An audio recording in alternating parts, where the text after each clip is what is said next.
Good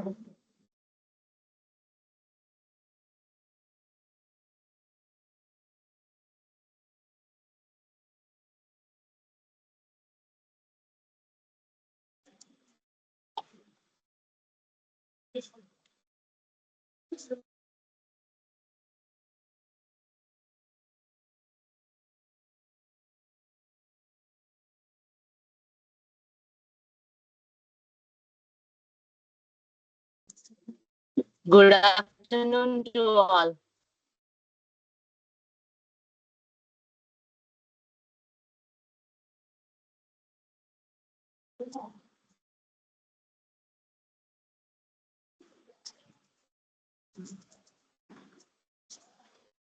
A warm welcome to all the participants to the fourth day of our 1 week faculty development program on building knowledge-driven intelligent autonomous systems, generative AI, agentic AI, and edge AI. Over the past 3 years, we have gained valuable insights into generative AI, LLMs, agentic AI, and agentic RAG. Today, we have two exciting sessions that will explore as practical applications of AI in cutting edge domains.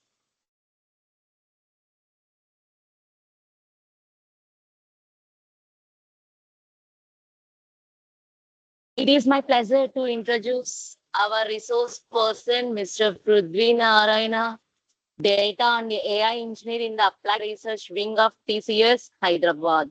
He is a passionate AI innovator and problem solver with expertise in Gen AI, data science, machine learning, deep learning, computer vision, and AI automation. He is a Databricks certified data engineering professional and a Neo4j certified knowledge graph orchestrator. Before joining TCS, student as an AI training specialist for a US-based technology startup focusing on model fine-tuning and responsible AI. He has also mentored a global community of over 14,000 learners as an AI and data science mentor. Mr. Prudhvi completed a research internship at IIT Roppur, contributing to AI-driven healthcare projects.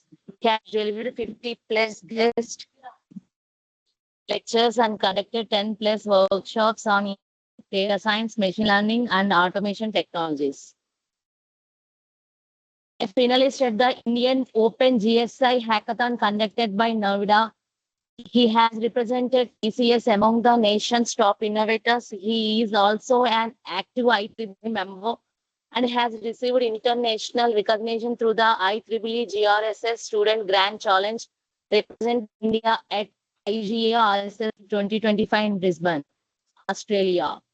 We are delighted to have Mr. Prudhvi Narayana sir with us today to deliver a session on building real-world AI-driven workflows with the N8N automation tools. I now request Mr. Prudhvi Narayana sir to take over the session. Sir, Yeah. Am I audible? Prudhvi Narayana sir. Yeah, am I Over audible? to you, sir. Is my voice clear? Yes, sir. Yes, sir. Let Sir. me open the camera as well. Just 1 second. Let me can you please confirm whether my voice is clearly audible? Or is any Clear, breaking sir. coming? Yeah, okay. Perfect. So yeah. Hi everyone. A very good afternoon. Here from Hyderabad.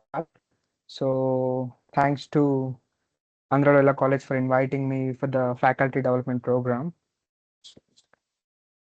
And I'm excited for today's session. And today we are going to discuss something crazy and something. I just want to quote one thing, like coding without actually coding is something that we are building today. So how we can actually build applications that without coding, I'm not telling without coding, but somewhat zero coding kind of thing or one-shot coding kind of thing. So it will be a very interactive session and it's going to be hands-on session. So I'll try to build some of the real world applications or day-to-day applications that we are, doing every day. Like, when you just fill some forms, like consider you're filling for this FDP, how you registered, you'll be getting some automated trigger mail, right? How you are getting that? It's an automation, right? So that is one thing, and how you can build a real business use cases and how you can solve that using AI automation is really, really super cool, important. And also the scalability and flexibility is very important when it comes to any AI applications. So how you can get that with NA10 is something crazy. So I'll just start my session today with I think ma'am has given a very good introduction about me. So that's about me. Nothing more. So I am deeply passionate about you know telling or teaching something I know. So that is something I'm really interested to. That's what I'm doing right now. So let me start my session. I'm just sharing my screen. Okay. Yeah. Is it visible? Can anyone confirm? Yes, sir.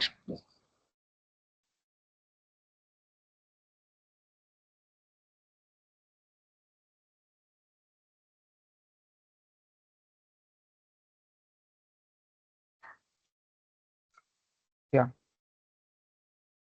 Okay. Great. So technical easy to relax. Core engineering means if you're from CS background, computers is your core. How you transit from your computer science or electrical, mechanical, or whatever core engineering to smart engineering. Matlab, how you can do something in a very smarter way. When I'm talking about smart, it's time. Okay, how you can do things effectively and efficiently. So for that, we are having lot of tools in AI automation, starting from N8 Zapier. There are a lot of things, and best part about this N10 is because it's like very intuitive, like how our graph is built. Like there is one node, another node, how these are being connected by a relationship or an edge. So you can just integrate it like how you are playing some game kind of thing. So it's very, very interactive. And when it comes to this word called as workflows, I think lot of you may aware of it or not. Workflows is nothing but automation. That's it. In AI language, workflows are called as automation. Okay, there is I'm just create a very good agenda. Okay. So first one is to give a context of agentic world. I know from past 3 days you are learning LLMs, AI, machine learning, deep learning, everything. Okay, and you are gonna learn about edge and everything. So, but according to me, what is the context for agentic world? When I'm talking about agentic, it's simply reinforcement learning. There is nothing more than that. Okay. So right now, when we are talking about this AI agents, agentic AI stuff, everything is a top layer or a creamy layer on top the reinforcement learning. Okay. So, and then I'll introduce formally about automation and how we can develop solutions. When I'm talking about solutions, it's workflows in N8. So, how you can develop some simple applications to advanced applications using automation tools like N8 and introduce some of the core components of N8 for that. And then let's dive deep into the real world, uh, automation or real-time intelligence that I'm going to build and I'm going to show you. Okay, and at the end of the day, we'll just have some Q&A session. So this is the agenda. I think we are super cool to start. So I'm just starting. Okay. Yeah. So yeah, I told right. So first we'll just give the context of this agentic world. Okay. So everybody is aware of this graph. I'm not in a situation to just teach you, but I just want to give a context before just starting the agentic world. Okay. So when we talk about this artificial intelligence, it's not a simple creamy word that it came yesterday. Okay. So it just came like we all know that when our forefathers, 1955, when the symbolic AI came, where if this then that, these are the statements or reference statements that have been used at starting for the artificial intelligence in the 1955 era, and then we evolved for expert systems, and then we came for the deep learning architecture of statistical machine learning, and now you see in 2021 groundbreaking has happened where the chat GPT came into picture. And right now if you see, it's all about LLM powered applications. So starting from augmented tools, okay, starting from augmented tools to advanced agents that are building. Okay, so if you see the evolution, it's really, really cool. And what happening is that if you see this graph, we have started as expert systems or symbolic AI in 1955, and we are just evolving inside it. Okay, if you just see artificial intelligence, machine learning, deep learning, generative AI in 2021, and right now we are in this small, this arrow mark that I'm keeping, right? So this is the small place that we are having right now. So that is the agentic world. Okay, so it is well aware and well versatile of environment. uh, you know so yeah, so everybody is asking, before getting into this agentic world or AI, why I have to learn AI. Okay, so to give you a glimpse of why, as a faculty or as a researcher or an as a technology enthusiast or evangelist, how I have to learn AI and what is the importance or ROI I'll be getting when I learn AI today. So when I'm talking about today, it's 1 to 2 years back to next 5 to 10 years. So it's gonna be the AI era for sure. And of course, this is one of the greatest example how AI enabled data sharing and building the GPU powered applications inside India. So it's not gonna be India is not gonna be no more exporter of data. So it's gonna be an exporter of GPUs as well, and it's gonna import some new technology or some tools kind of thing from the out range of India. So India is not going to be no more an importer, so it's going to be an exporter. And of course, I just want to give a very good understanding of this partnership. And also, if you just aware of yesterday's AI summit that has happened, I think everybody is aware of Databricks, right? So yesterday there was a data and AI summit that has happened in San Francisco. So I was a virtual attendee for that from my company. So when I was attending for that as well, of course, if you know Databricks is one of the tool for building data science applications. Okay, so just give a glimpse or background with for you. So it has started with the data engineering, and right now if you see, it is having every capability, starting with AI, machine learning workflows, data engineering pipelines, data analytics pipelines. There is one more tool called a Genie, which is an AI powered thing that is being brought up. So everything is being incorporated by Reliance right now. So it's very essential. It's like a water for you to live without AI right now. Okay, to just give you a brief introduction about that. And of course, we are building of course everybody is aware of this, right? Amaravati, we are building AI university, NVIDIA powered AI university. So it's very essential to learn this LLM powered technology as well. So yeah, and I just want to give you, this is one of the simple quotation or something crazy that I brought from LinkedIn. If you see, this is the current situation of every company. Okay, let's take any company starting from Google, Nvidia, take TCS, Accenture, any company. If they want to build something, or if they want to ship something, or if they want to sell something, they are really interested to incorporate the features of AI. Okay, even though they are incorporating or not, it's up to the developer's part of view. Even though if it's having AI capabilities or not, they are just mentioning that, hey, this umbrella is made up of AI technology. Okay, so that is the era right now. If the actual umbrella is $10, for example, or $10, right now the situation of every company, how they are selling is that $10 investment, of course, it will be $3 or $4 for sure for that investment, and $6 is something ROI, return on investment.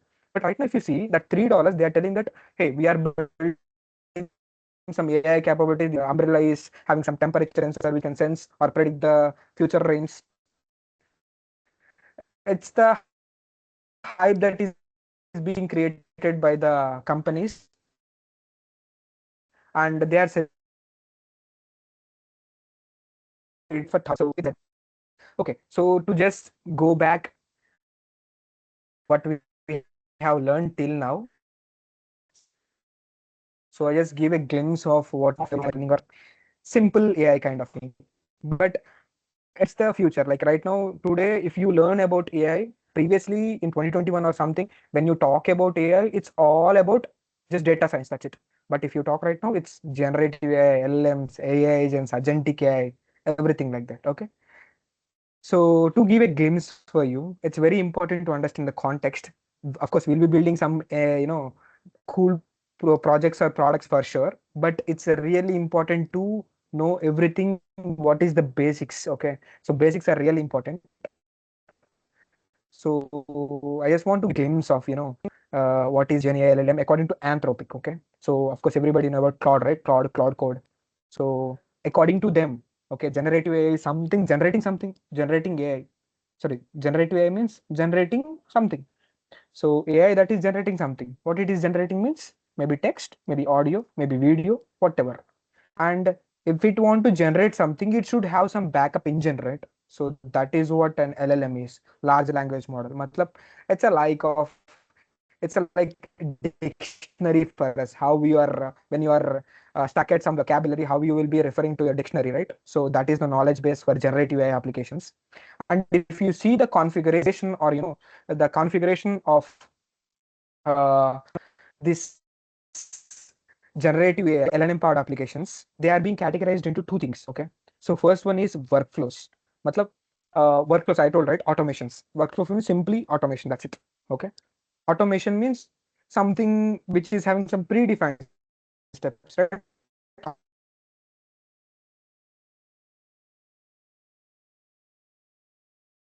course, it's gonna be agentic or AI, you can include anything. Basically, it will start at usual. Okay. So all applications are being categorized into two things. First one is gonna be the automations part, where you have defined something.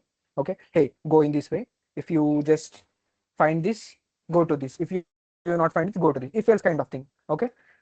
But when it comes to agents is something you just understand it as in reinforcement learning. Simply, agent is something, flavored word. Just it's a reinforcement learning. How a dog is just going to a park and how it is being sensed by the environment and how it is getting the rewards as a positive rewards or negative rewards, right? In the similar way, think dog as an agent, and it will interact with the environment. Environment means it may be tools that is interacting with, it may be the large language model that is being integrated, it may be the memory that is being integrated with it. So it will just understand context of what it's happening or learn from it. That is agent. So when it comes to workflows, again, so again, workflows is divided into two types again. So that is the retrieval augmented generation systems. Everybody is aware of that. Okay. I don't know how many of you know about RAG systems. Perplexity. Perplexity is a very good example of, RAG model. Previously, there was ChatGPT, but how Perplexity is being popularized means, because if you just ask ChatGPT, hey, who won yesterday's IPL match, or just FIFA World Cup match, okay, hey, I'm not aware of. Our artificial hallucinate it. Okay, that is the problem with ChatGPT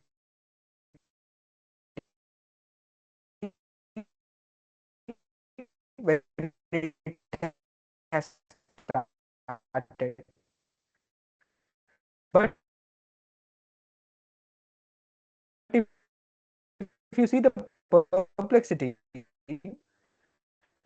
if you don't know anything from this, it's LLM, that is a large language model. Okay, to give overview, this is what agent will be having: tools, memory, planning. Planning is something large language model. Simply, it's a knowledge, right? It is power engine, right? If you want to do anything, planning is really important, right? So everybody will be having this confusion: what is AI agent and agentic AI? Okay, to give a very good example or very simple example, AI agent is something like a robot, okay, which can do everything. And agentic AI is an environment where you have some 10 to 10, 20 robots like that. If you see Robo movie, right, how robots will be revolving. So that environment is known as agentic AI environment. Agentic AI system, you can say. Agentic AI is something like an environment where you have some agents, AI agents. That's it. Okay.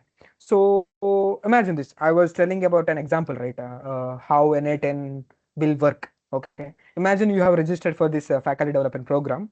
Of course, you have been, I think you have submitted on form, right? Okay. You'll be getting some confirmation or WhatsApp group to be, joining, right? So let's consider, take a scenario, you have registered for an FDP. Okay. Instantly, when you just hit the submit button, okay, your data goes into some database. It can be Postgres, it can be MySQL, whatever it may be. Okay. It can go there and automatically I don't know, like, let's consider I don't know anything. Okay. I'm a faculty who recently joined, okay, in your college. Okay. If I just submitted that form, I'll be getting one confirmation, right? Hey, you are done with it, please join this group. So the person who don't know anything will think that, oh, someone has sent me some mail, okay, someone is monitoring kind of thing, will just think. But of course you are aware of it. But I'm telling the scenario what it will happen. Is anyone is there between? Did a human is actually doing it, means sending a email? No, right? It's something predefined. Hey, if you just get some new record, just send an confirmation mail to him or her by pasting their name. Okay, that is simple, right? So this is, if you see here, we are filling some form. Okay, and when it hit the submit button, we are getting the API call. Okay, HTTP or HTTPS API call, and we are getting it to the database. When the database is being updated, and we are again sending back the response to the user. Okay, so this is a step 1, step 2, step 3. So there are only 3 steps. That's it. There is nothing. So if you see here, there is a predefined workflow. This is called as predefined automation flow. You can call. Okay, so this is a predefined loop, right? You can automate it. So that is an importance, or the use cases where you can use the automation. So when you know the predefined steps, it's good to go.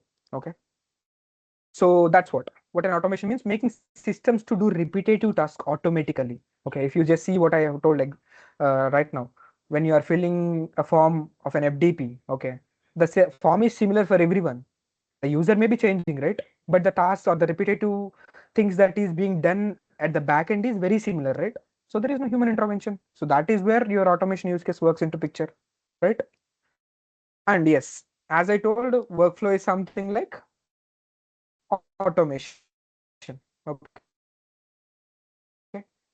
so let's get into what it can have actually. Okay, so if you just observe this one slide, next to 2 to 3 slides, N8N is a cup of tea for you. So it's very easy, very intuitive if you just listen 2 to 3 slides. Okay, so to give the context, N8N will build the workflows.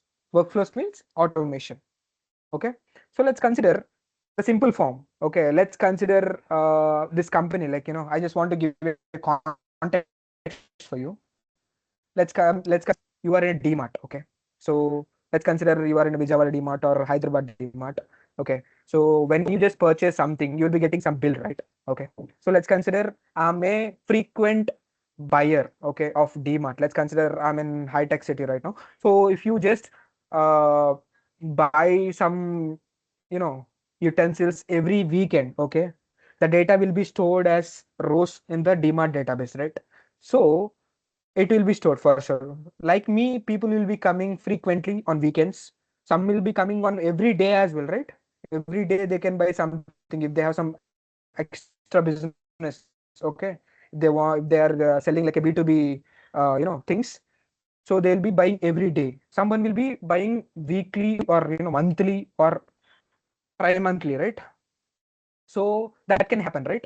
So if you just observe here, this is one of the data science problem. Okay, this is a core data science problem of, where you apply the machine learning techniques called as clustering. Okay, how you will be clustering the group of people. Let's consider I'm a weekly buyer. Like me, some of professionals will be, let's consider they are buying on Saturdays and Sundays. So they'll be grouped into one group. Okay, the B2B business people who are buying every day, they'll be grouped into one group again. And the people who pick, randomly, or they buy 3 months. Let's consider someone is buying for 3 months or 6 months. Let's consider they are in the other cluster. Okay, if you see DMart right now, so let's consider there is some Diwali sale is going on, or let's consider some Sankranti sale is going on. Okay, and they want to give some kind of coupons. Okay, do they give to everyone? No, right? Simple. So according to them, if it's really cool and also really exclusive discounts, they'll give for B2B because they are frequent buyers, right? If they can attract them, they'll buy more, right, every day. So that is the use case here. So that is the background use case here. So let's consider you'll be getting some, new record again. So according to the buying frequency, okay, if the person is a traveler, okay, you can just ignore him, right? Not required. Okay, if if the buyer is having, frequent, not frequently, low frequency, matlab, let's consider 0 to 10 rating. Okay, 0 is like a traveler. Okay, 2 is like a some low value, person who don't buy in DMart. Okay, so what I'll do something. Okay, if he's a frequent buyer, okay, like a weekends, I'll be getting into one more cluster. And if it's an ideal customer, okay, like as I told about B2B business people, then I'll make a very good action, right? As I told, like if I want to give a very good discount, I'll be giving for sure for the ideal customer only, right? So if you want to execute this whole flow, it's really important to have some automation. Okay, if you just want to do this use case with data science or AI, for sure it's gonna take you months or years to build this end-to-end product for sure. For DMart, if you can just go, if you want really interested, just go and ask DMart about how they are doing, how they are thinking. Can't you automate that? You can do it. At the end of the day, you can go to your local DMart and say, hey, I want to give you an offer as well. So that is the importance, or the real world use case, that N8N or something, any automation tool will build. Okay. So yeah, when it comes to the automation core concepts, this is very important slide. As I mentioned, these 3 slides are very important. So basically, automation will be having only 3 things. Okay, very important 3 things. Okay. So first one would be how you are starting your automation flow. So that is on a trigger. If you just take a gun, how it is starting the acceleration trigger, right? Similar way, if you want to start any automation or any workflow, you need to have some trigger. Okay, it can be scheduled trigger, it can be automated trigger, it can be a trigger when you fill the form, how the FDP is happening, right? So something to be there, something have to push it to start the workflow. So that is called as trigger. Okay, something happens, workflow starts. So that is the best thing. Okay, so trigger is something which will push us to start the workflow. This is the first thing. Okay, second thing would be filter or logic. Okay, if you just see this picture, so what kind of company or what kind of customer he is, depending upon 0 to 10 rating, right? 0 means this way, 1 to 2 means this way, 3 to 5 means another way, 10 means another way. So how you are filtering or conditioning here? So this is only one step here. I'm just telling an example of one step, but it can be of 10 steps as well. Okay, so filtering this node, this actually, what I'm showing here, right? So trigger, or this one is called as filter. So these are called as nodes. How our graph will be having nodes, right? Components. Okay, so it will do some work. It can be anything. Okay, so when it comes to this trigger icon or trigger node, it can trigger some workflow. Okay, so when it comes to the filter, we are going to filter something. When we talk about the previous example, how we are filtering the customers according to their purchasing frequency, right? So you need to filter it according to the logic is the second thing. Okay, and the third thing would be action. Okay, let's consider the DMart example only. So I'm just categorizing the people or clustering the people according to their buying frequency. Okay, that is the filter node. Till filter node is done. And what I'm doing, when I get a discount, I'll just mail them. Okay, I'm just gonna mail the frequent buyers, hey, we have given 90% discount on these products, these school products. Can you buy? Can do that, right? So these are the 3 core important parts of any automation. So it can be any automation in the world, on the earth you can take. These are the 3 parts, only 3 parts. First one would be a trigger who will start the session. Second one would be filter or logic node. It can be one to many. Okay. And third one would be actions or apps, where your actual workflow, task is being done and dusted. Okay. So these are the 3 things. First one is trigger, second one is filter or logic, third one is action. Okay. Uh, when it comes to N8N, okay, as I mentioned, there are different types of triggers and there are different types of things that you can do. Okay. As I mentioned as an example here, you can fill a form, and that can be a start of a, automation. If you just receive a mail, that can also be trigger, right? If you want to just let's consider you are building some cool AI tool which can summarize your email. Okay, or you are very busy busy person, you don't have at least 5 seconds to see your mailbox. At that time, what you'll do, just automate it, right? Just give the mail to your AI and let it summarize to one point what's happened. For that, what you need? You need an email, right? So email can be triggered at this point and button clicked. So when you just open this form, what I told as an example of FDP form. So when you hit the submit button, automate trigger happens. So this is the starting point of a trigger automation. Okay, schedule time. Let's consider you are building a cool example of let's consider I'm a faculty of data science department in your college. Okay, so I'm very curious to teach everyday AI libraries that are coming to the world. Okay, to the students. Okay, that is my agenda. Okay, at that time, what I'll do?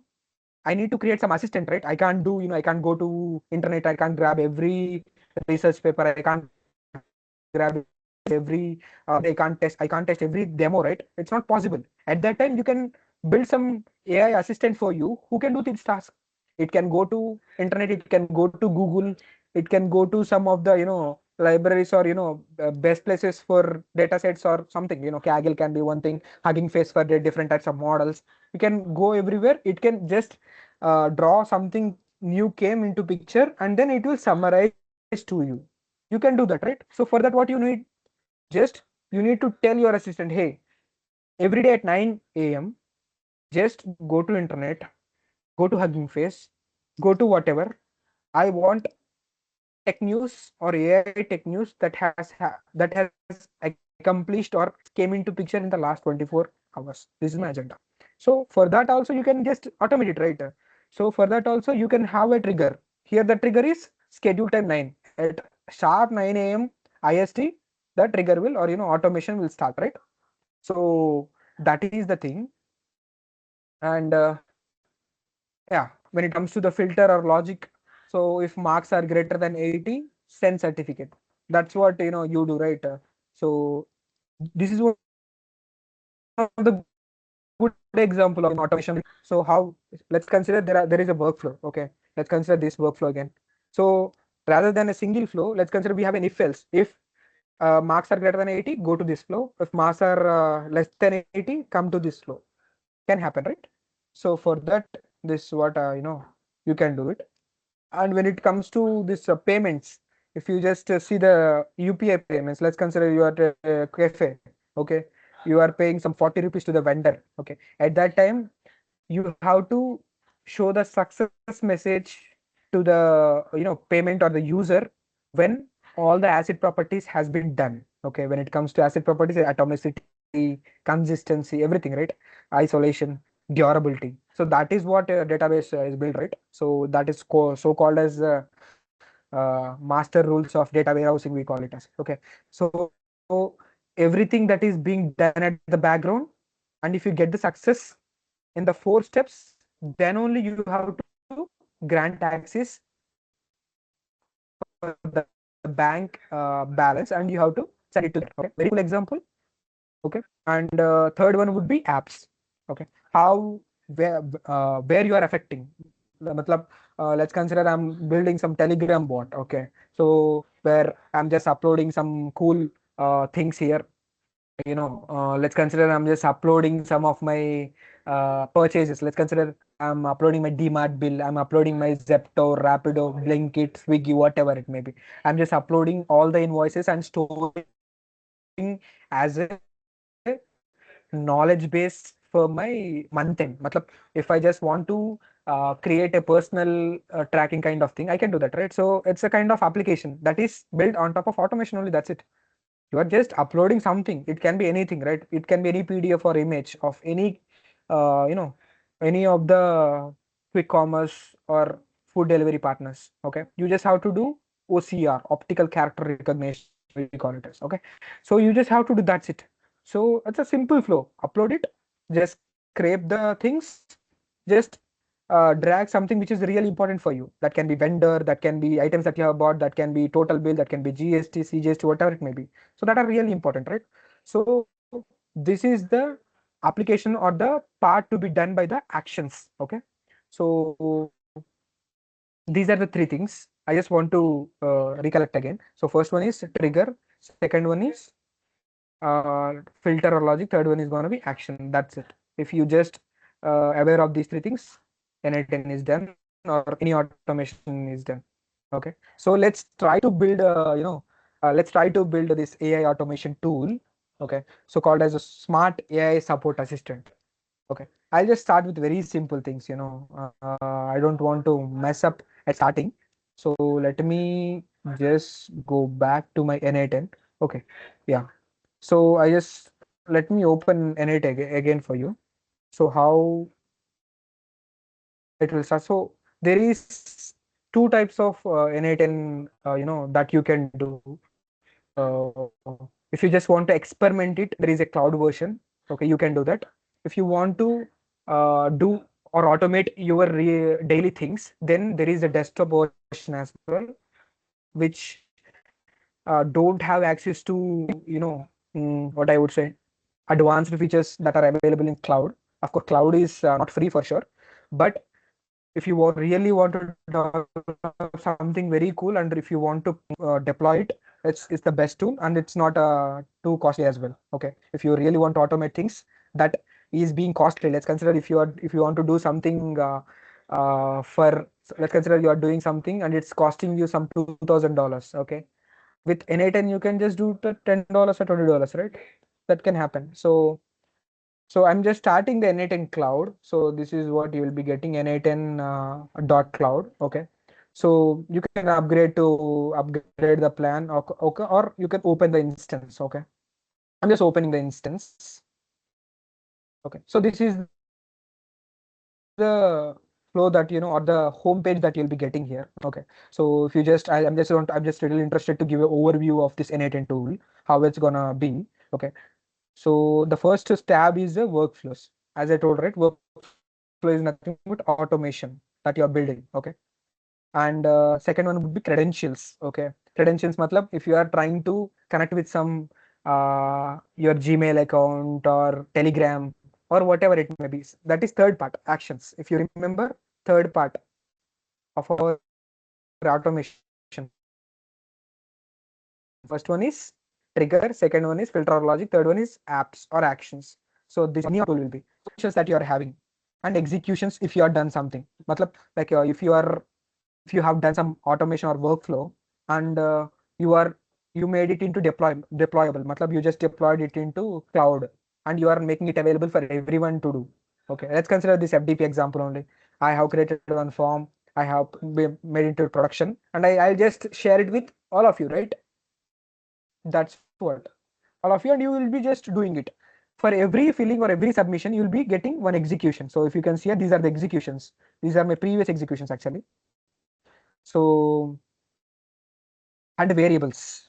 This is matlab, like if you just want to store some of your data in specific things. Matlab, if you want to mitigate the security issues, if you want to make your data very reliable, very secure, then you will be getting the concept called as security or scope. Okay, for that if you want to avail that, you need to create some variables and you need to give some scope, right? So that is one thing. Then data tables, as I told, right, FDP, if you want to create some if you want to store something, you need to have some structured query language, right? Or some structured database, right? For sure, query language is not required for like here, as it is an automation tool. So these are the five important things. And when it comes to overview, this is very, very important and this is very good actually. All the workflows, credentials, and data tables you have seen, and number of features you have seen in production. Of course, this is not my record just for you. For the namesake, I just created one new Gmail account and I'm creating for you. That's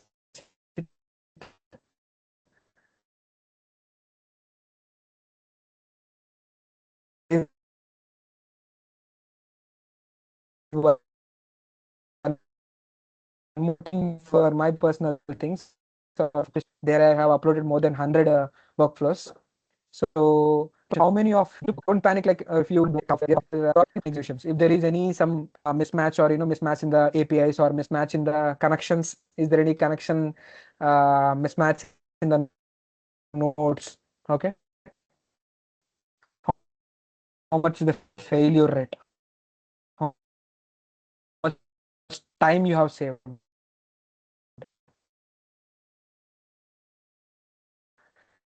run average time of every workflow.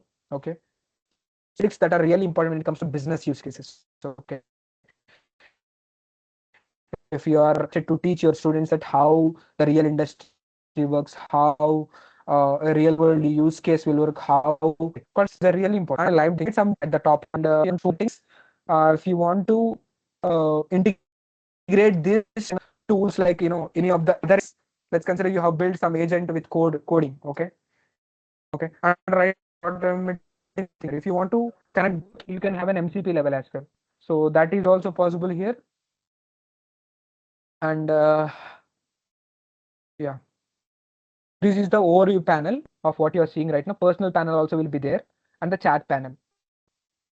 Okay, so this is actually a kind of Genie or Chat GPT for you. That's it, where you can just enter, or you can just build some cool workflows without actually building. Okay, that is the thing. This is what about this N8N overview. So I'm really interested to just let's go and try to create some workflow. For example, okay, just I'm just going to overview and I'm trying to create a workflow. Okay, so this is how it will just show. Okay, this is the UI of when you try to just open it. So this is what it will show. Where if you just see here, we are just having three tabs here. Okay, so first one would be editor, where you will be building the real workflow is the first thing. Second one is executions, as I told, right? If you just run it here, whether it is running or whether it is failing, you need to just have a record, right? That is so called as a logs, we will say. Okay, whether there are any failures, whether there are success things, or what is the average time that is being taken, and evaluation matrices. Matlab, if you created one workflow, how we are evaluating, whether it can be time, whether it can be scaling or anything, right? So you can just hard code it here. That's it. So let's try to build it. And best part is that here, if you just see here, see, this is the one of the coolest thing of N8N. Okay, and everybody will love it. This is N8N AI. Okay, so AI is everywhere, right? So you just have to give a prompt. That's it. What you want to build. Let's consider I want to automate my calendar, summarizing. That's it. It will just build it. So I'm not going to do that because that can be done by you as well, or anyone, like a small kid also can be done. So AI is everywhere. Like, AI can do everything, right? Just you have to give a prompt, or you have to know English. That's it. English is the new programming language for sure. So let's start building something. If you want to start workflow, I told, right, only three important things. First one would be trigger. Second one would be condition or logic flow. Third one would be the action or apps that you are building. So these are the three things, right? So let's try to build something cool. Okay, if you want to add the nodes, okay, node is nothing but, I told, right, trigger is a node, filter is a node, action or app is a node. Okay, if you want to try to add any node, you just have to click this button, plus button. Okay, or there is one more plus button, both are same. So you just have to just click on this, there you'll be getting one pop-up. Okay, okay, I just want to zoom back for, sorry, hello, any issue, hello,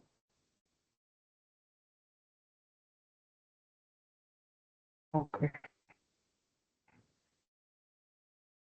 I think there was some disturbance. So yeah, so this is what this is a UI for building anything. Let's talk, let's try to make it as AI agent. Okay, or your smart assistant.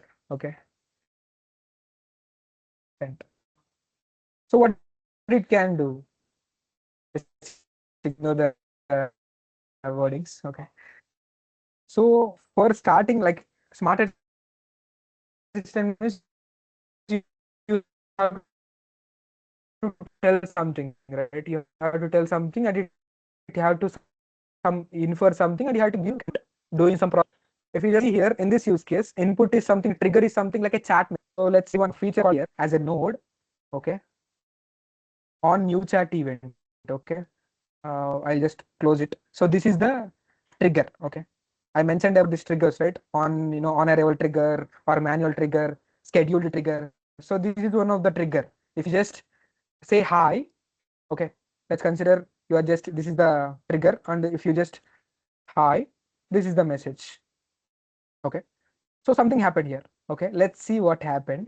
Okay. So if you see here, this is the actual, just 1 second.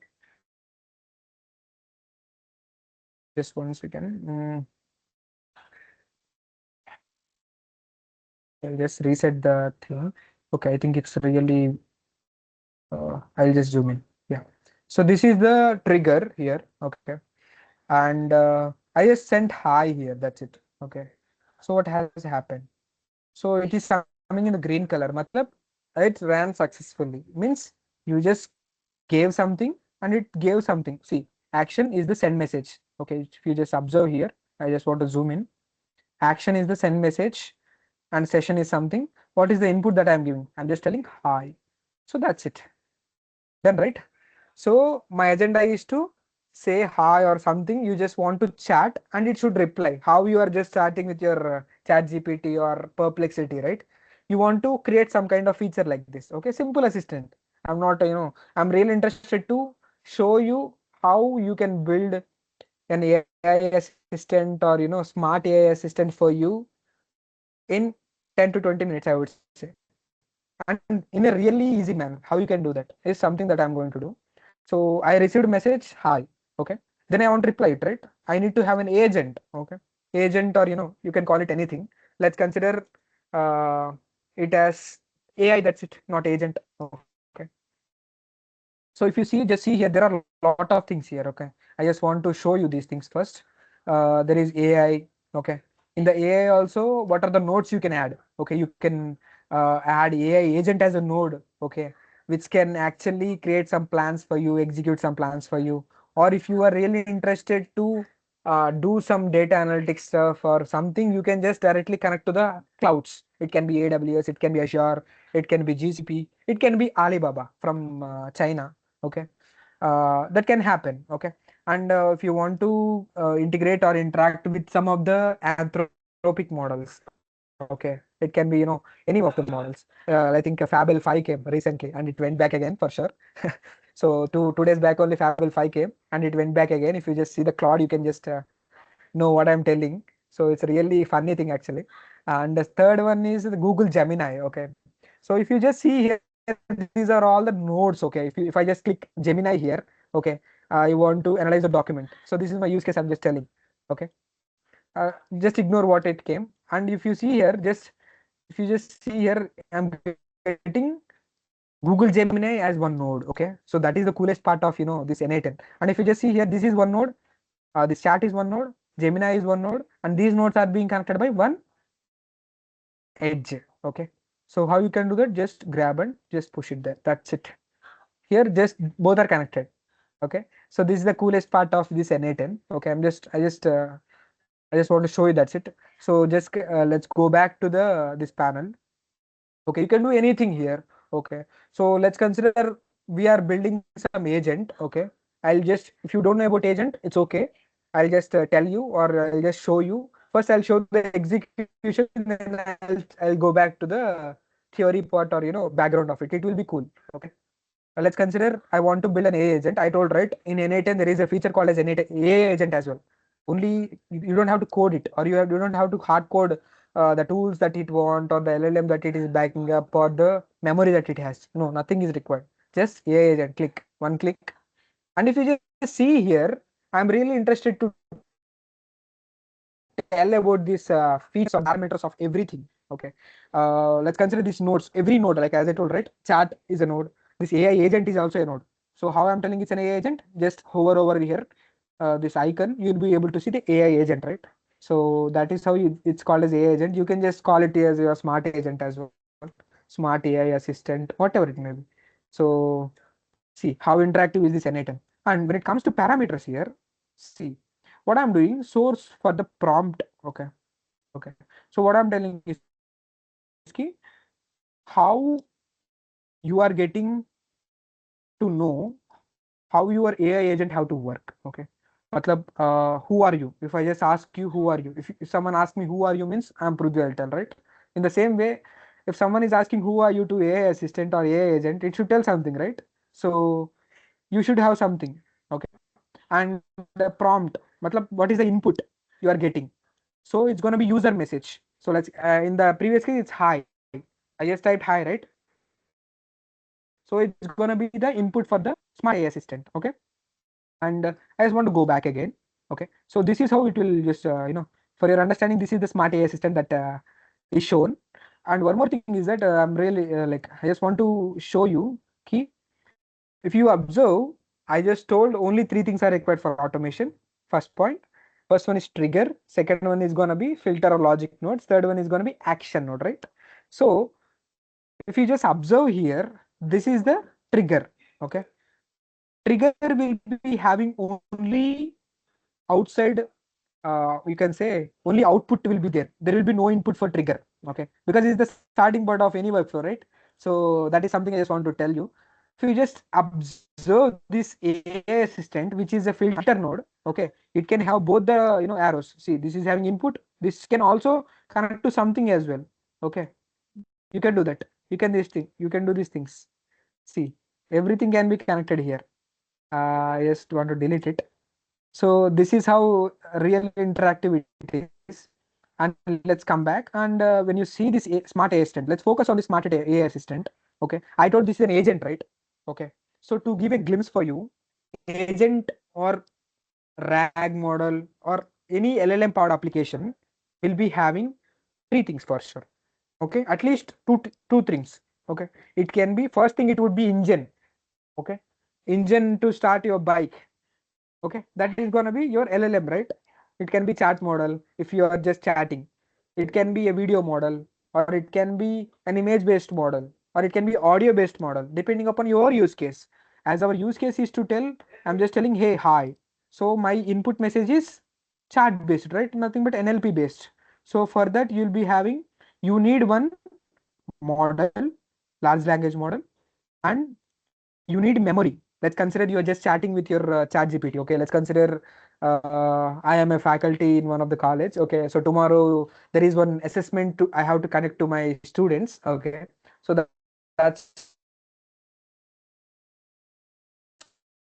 gonna be on Thursday. Okay, first I'll be giving the context. Hey, I want to create some Python assessment for my students. Done. Okay, cool. It will just tell, hey, cool, super, you're doing great. Do you want any questions from my side? It will ask. It will tell, right? If you just ask ChatGPT, what it will tell? It will tell that, hey, super cool. This is real interesting topic. Can I suggest some of the questions to you? If you just say yes, it will generate, right? So if you just see here, I have chatted for 3 to 4 times. Okay. So this is called as context window, or you can call it any. Actually, this is called as previous chat history, right? So this is something called as context for your future chatting. Let's consider you told, right? Let's consider you told, hey, I am Prudhvi in the first chat message, and in the 10th or 11th message, if you just ask who am I, it will tell you are Prudhvi, right? How it is telling? Because it is storing your history in somewhere. Somewhere means some memory or database, right? For that, if you want to do or have that capability, you need to have this memory. Okay. And third one would be tool. Okay. You are telling your AI agent, like I told one of the example, right? How ChatGPT at first is different from Perplexity. Okay, I told a simple example, right? If you just ask something that has happened yesterday, your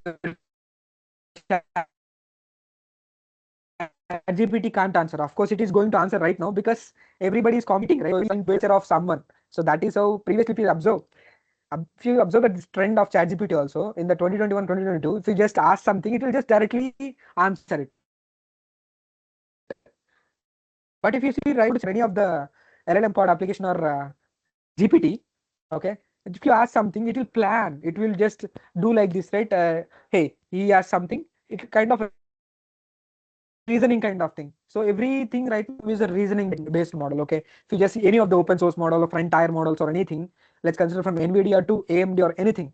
So So everybody is really interested to compete with each other. And if you see the frontier models that are building right now from NVIDIA, Google, it can be Gamma or Gemini models, anything. Everything are super cool and they are super effective. Okay, if you want to do that capability, or my context is that if you want to provide some real world answers to your user, then you need to have something real world, right? Or some Google access can have to be there for this, right? So for that, you can just connect to the Google or whatever it may be for your context. So this is the node for it. So basically, AI agent is one node which have three in that only one is mandatory. Okay, that is LLM, because AI agent is nothing but LLM part application, right? So in order to just do something, at least info something, it should think, right? It internally don't have any memory, right? Memory or engine. It should have some model. So for that, what I am doing, so see here, when I just click the chat model option, here you'll be able to see every chat option here. These are the chat models that are available in N8N. Okay, it can be Western chat model, Eden chat model, Alibaba, Anthropic, Azure, AWS, Bedrock, Cohere, DeepSeek, Google Gemini, Google Vertex, and these are the some cool things that it is suggesting. Okay, there are many things. You can just type Grok as well. Grok is one of the chat model, or just tell anything, like everything is, you can do anything. Let's consider NVIDIA also, you can do NVIDIA Nematron chat model, you can do that. So everything is there in N8N. That is the part of this N8N. Everything that is existing, it can be, let's consider it came yesterday, it will be there today in N8N. Okay, so let's try to integrate the chat model first. You can do anything here,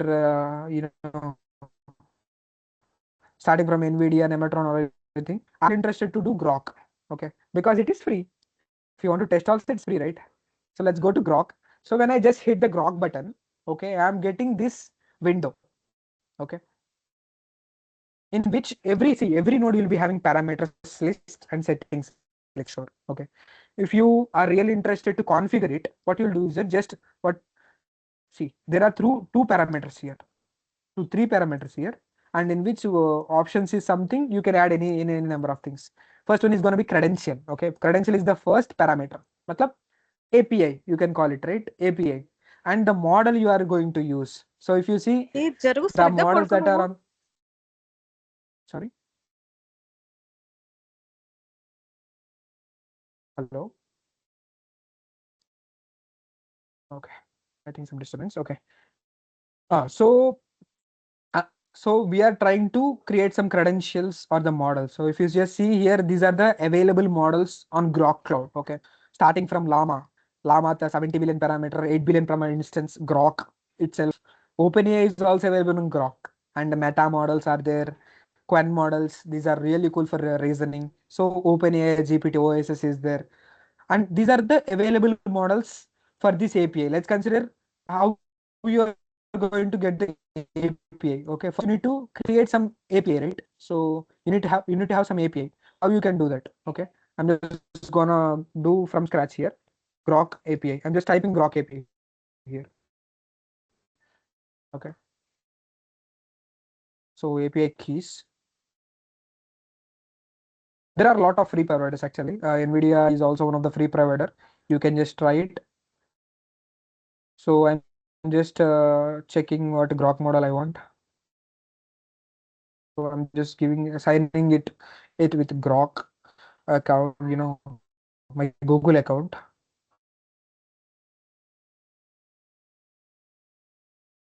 So yes. So so if you just see it, this is the console for the keys. Okay. So what you can do, just you can just create the hit of API button, and you can just type something like FDP, or let's consider Grok bro. Just cool, right?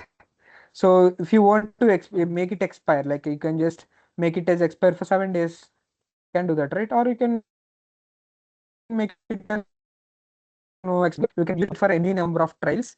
And one more thing is that this is only for testing. If you want to make it into production, okay, you need to pay for it, right? So I just hit the submit button, and I'll be able to get one API key which is copyable. Let me check. Yeah, I'm going to get this API key. I'm just copying it. And what I'm going to do is that I'm just coming back and I'm just copy pasting it here. Okay. There is the first credential of creating the Grok API. And second one is how, like, whether this API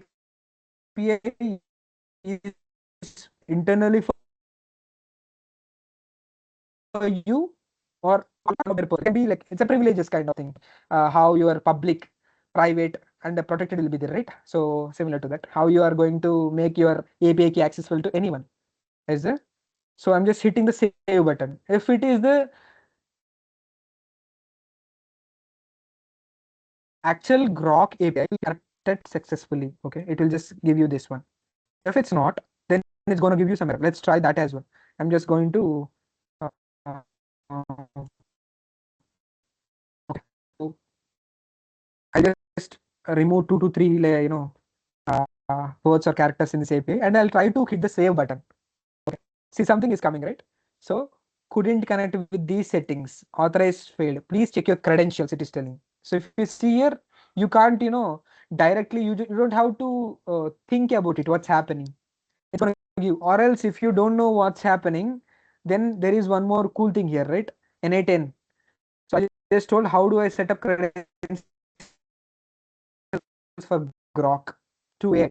That's what I asked. So it is telling like I couldn't find specific instructions for setting up credentials. So it's cool, right? It's very crazy to hear that AI is telling I don't know anything, because every time you ask, it will tell something, right?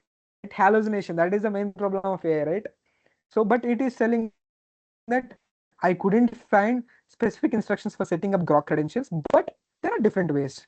You can just copy the API keys, or you can just create one more node. There is one node called HTTP node inside NA10. You can use it.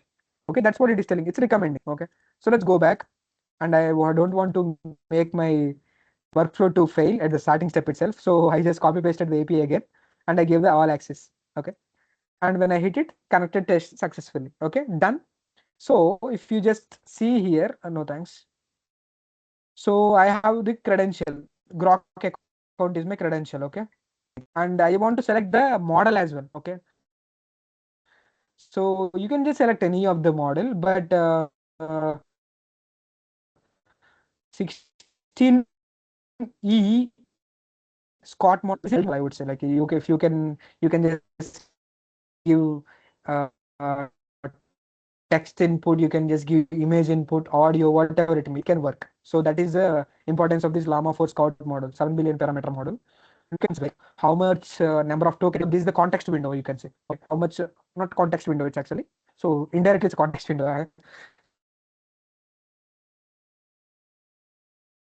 So how much in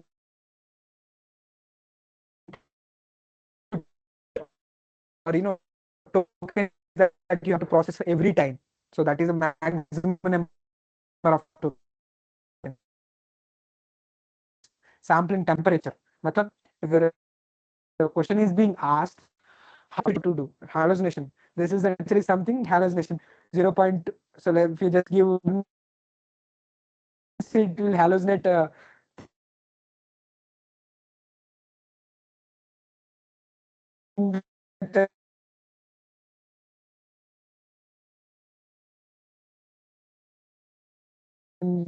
US.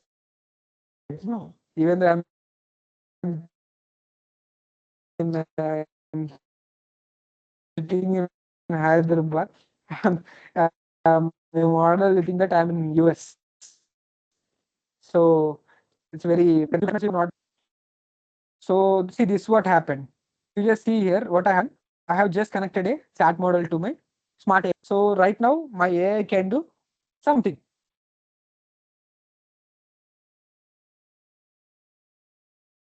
So here one if you just here there is one asterisk symbol, right? Means this AI assistant will work with this not mandatory. It is telling either connect this connected to see this so this when it will just tell you what the output, and in middle you'll get so any of the thing.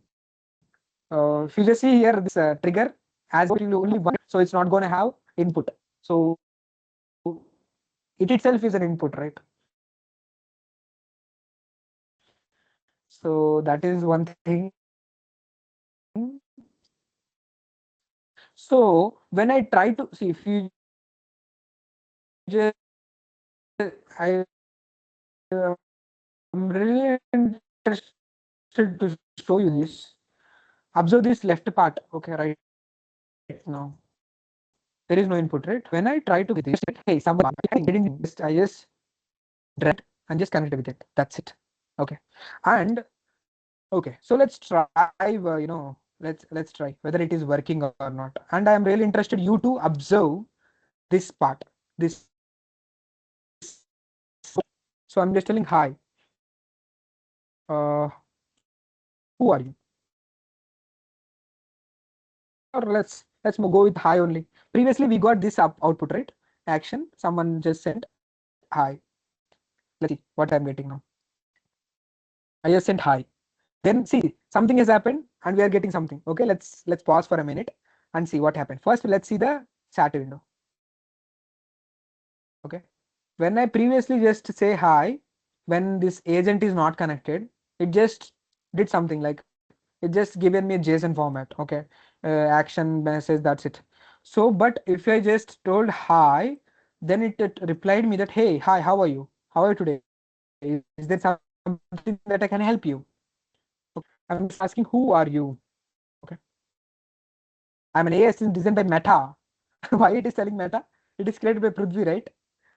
Okay, this is happening because we are internally in the Grok, we are using Llama, right? Llama is something Meta model, right? So that is the reason it is telling that it's designed by Meta. But as a AI engineer who did this, I don't want to do this, right? So what I'll do, I'll just go here and I'll write some system prompt. Okay, system prompt is something telling to my agent that you are this. Matlab, like let's consider you are building a, what you can say, can be anything. Let's take the example of predicting the house prices. Simple example, right?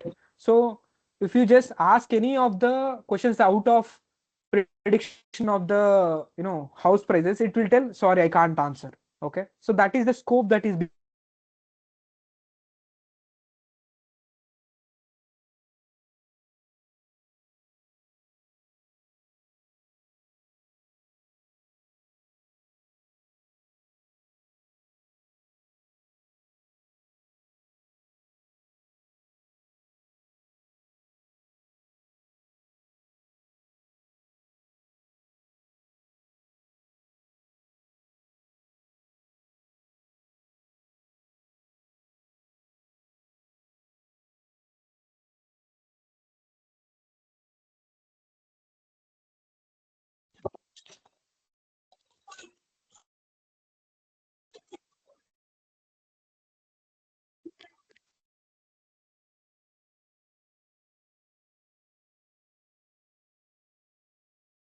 Hello.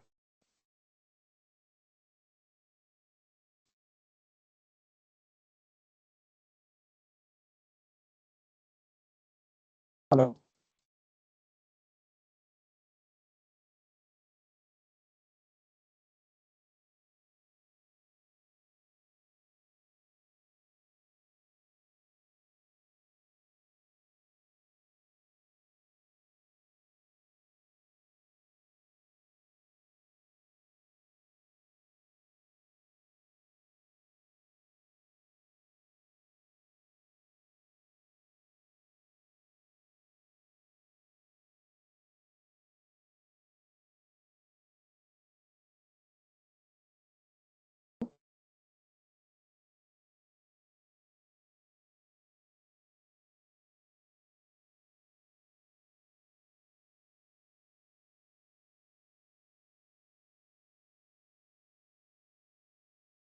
Am I audible?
Hello.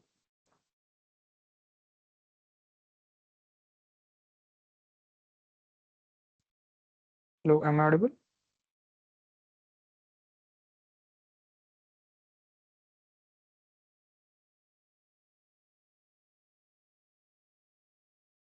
Hello.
Uh, oh, sorry. Am I audible now?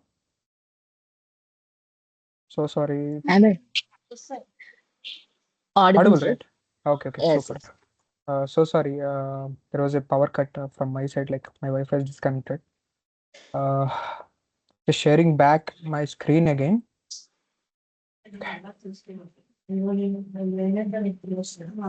Yeah. So I hope it's visible. Okay. So yes, I'm just telling about this. Okay, we are trying to build an AI assistant. Okay, so where I have created one trigger node and I'm trying to integrate an agent. Okay, where I have connected a grok model to it. So when I just ask something like, "Hey, hi, who created you?" like that, it is telling that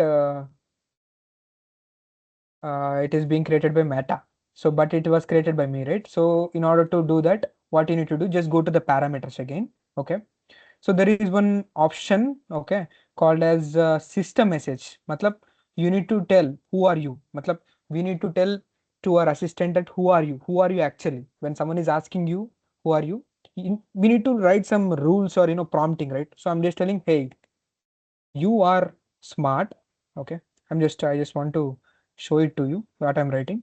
AI assistant who can, okay, who can answer the questions asked by user.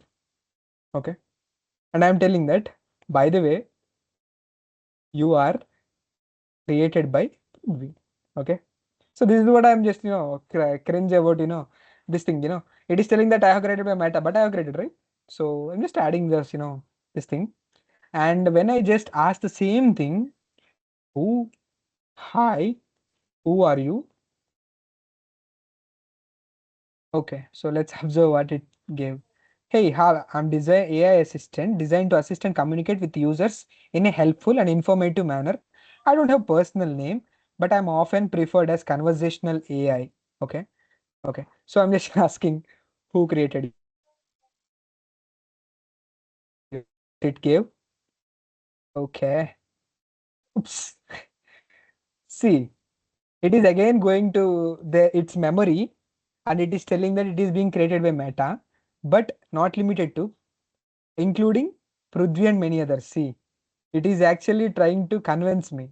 Okay, so it's not the problem of this platform. It's not the problem of anything. It's the problem of your parameters. Okay, so you are just telling that you're just giving a system prompt. You are this. That's it. You are not strictly telling it. Okay, if you just observe reinforcement learning, observe the reinforcement learning example of a dog. If you hit it with a stick, it will listen to you. Okay, if you are giving a strict rules to it, it will listen to you. Okay, in the similar way, if you just give a system prompt in a strict manner, it's gonna give you. You are created by Prudhvi only, right? Okay, so this is one thing. And second thing is that if I try to ask something like this, okay, who won yesterday's sorry, it's not FIFA World Cup match. Okay, by the way, World Cup is going on. So I'm just giving who won yesterday's, Okay, okay. So the best part of this is that it's not hallucinating. Why I'm telling that? See, if you just ask ChatGPT, of course, it's not hallucinating right now, but if you ask 2 to 3 years back, if you ask anything, it will give something. Okay. So there are a lot of hallucination issues with ChatGPT previously. So I'm not talking about only ChatGPT. I'm just telling, it's the father of everything, right? Father of the LLM models, right? So I'm just referring ChatGPT. So it's telling that I'm not aware of FIFA World Cup, but according to me, where you can find it, check the official FIFA websites, sports websites, etc. Okay. Okay. So it's answering, just answering what it have in the knowledge base. Okay. So what's it's happening in the, so what's it has in the chat model of this Llama 4 Scout. Okay. So what is the intelligence that is it having? It's providing us. But if you want to have something like if you want to answer you yesterday's question or yesterday's real world question, okay. For that, what you need to do is that you need to have some tools. Okay. So there is one cool way to do that is that APIs. Okay. APIs SERP API is something for you. Okay. Its name is SERP API. Okay. Where SERP API is nothing but your Google. That's it. Okay.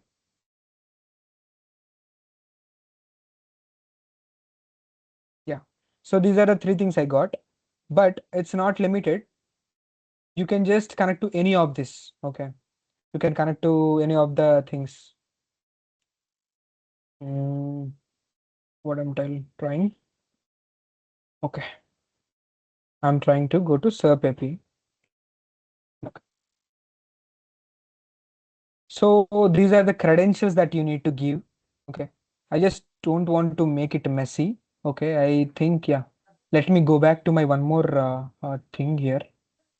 I'll just open this one. This is really cool actually. Okay. So I'll just build it again from scratch for your understanding. I just create an AI agent and okay, I'm just executing it. And just 1 second. I'm trying to give the context for you. Just 1 second. So I have Grok model, right? Grok, Grok chat model. Okay. Previously I have given 16E model, that is eScot. Okay. So got it. Right, chat. Okay. So this is what happened, right? And I'm just going to ask one more time. Hi. So it's working, right? So we are at the previous step, what I have done. Okay. So I am trying to get something from internet, right? So there is one API called a SERP API. You can just search it uh, as well. SERP API. Okay. So I'll just SERP API. Oops. .com. Cool. So this is the place where, see, this is Google Search API. Search API is nothing but Google Search API. See, what I'm giving is that if I am asking something which is not present in the Llama model, it will come to this tool and it will search the context in the Google. Okay. So that is the best part here. So Google Search API. Okay. Yeah. Cool. Uh, so in this, I'll try to grab the API. Okay. That is what we require, right? Google Search API. Okay. Oops. Oops, oops.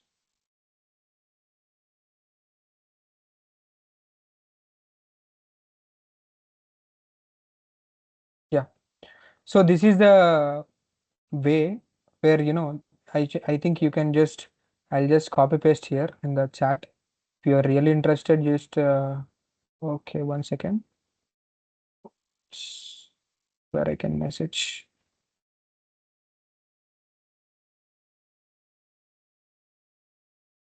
Mm, where? Just 1 second. So I'm not getting to post somewhere. Settings. Okay, it's not a big deal. Okay, so you can generate a new API key. Okay, just copy it. Okay, and come back to N8N. Where is it? Ah, so this is where N8N is, right? So there is one tool called as SERP API. Okay, so this is the SERP API. Okay, what you need to do is that you need to connect this to this one. Okay, so hope you are able to see this, right? So I need to configure this. Okay, how you can configure means, see, simple. As I told, right? Very simple. Every node you have to double click it in order to give the credentials. I previously have a credential, but I'll try to create a new credential. So I have copied it from here, copy, come back here, paste, and same privileges I'm giving to all. So connected successfully. Thanks. Ha. So if you just see here, currently, previously when I just asked, let's do it. It's crazy actually. Oops. Let's do this one. I'll experiment it. I'll just remove this connection and I'll ask one question. Who won yesterday's FIFA World Cup match? Okay. When I ask this, okay. See, uh, it's telling that there is no FIFA World Cup match yesterday, but it happened, right? So it is not aware of that. But the real cool part is that if you just connect this to this, okay, I'm just not doing anything. I just connected with this, okay.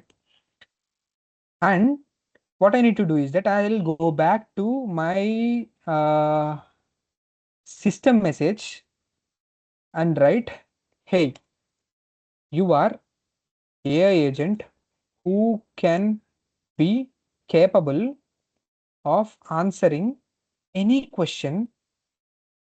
Sorry, let's write any ethical question, ethical AI, asked by user by your own knowledge.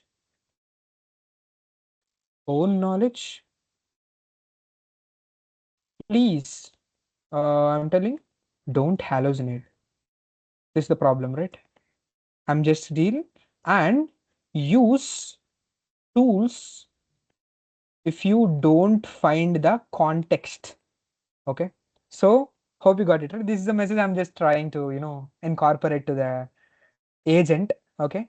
Then I have connected this with this one. SERP API, right? So matlab, if you just ask, like previously, if you just ask the question, it is telling that, hey, I don't know anything, or it's hallucinating. But right now, if you just ask the same question, like let me show you. Open chat. I'll just okay. If I just make it super clear.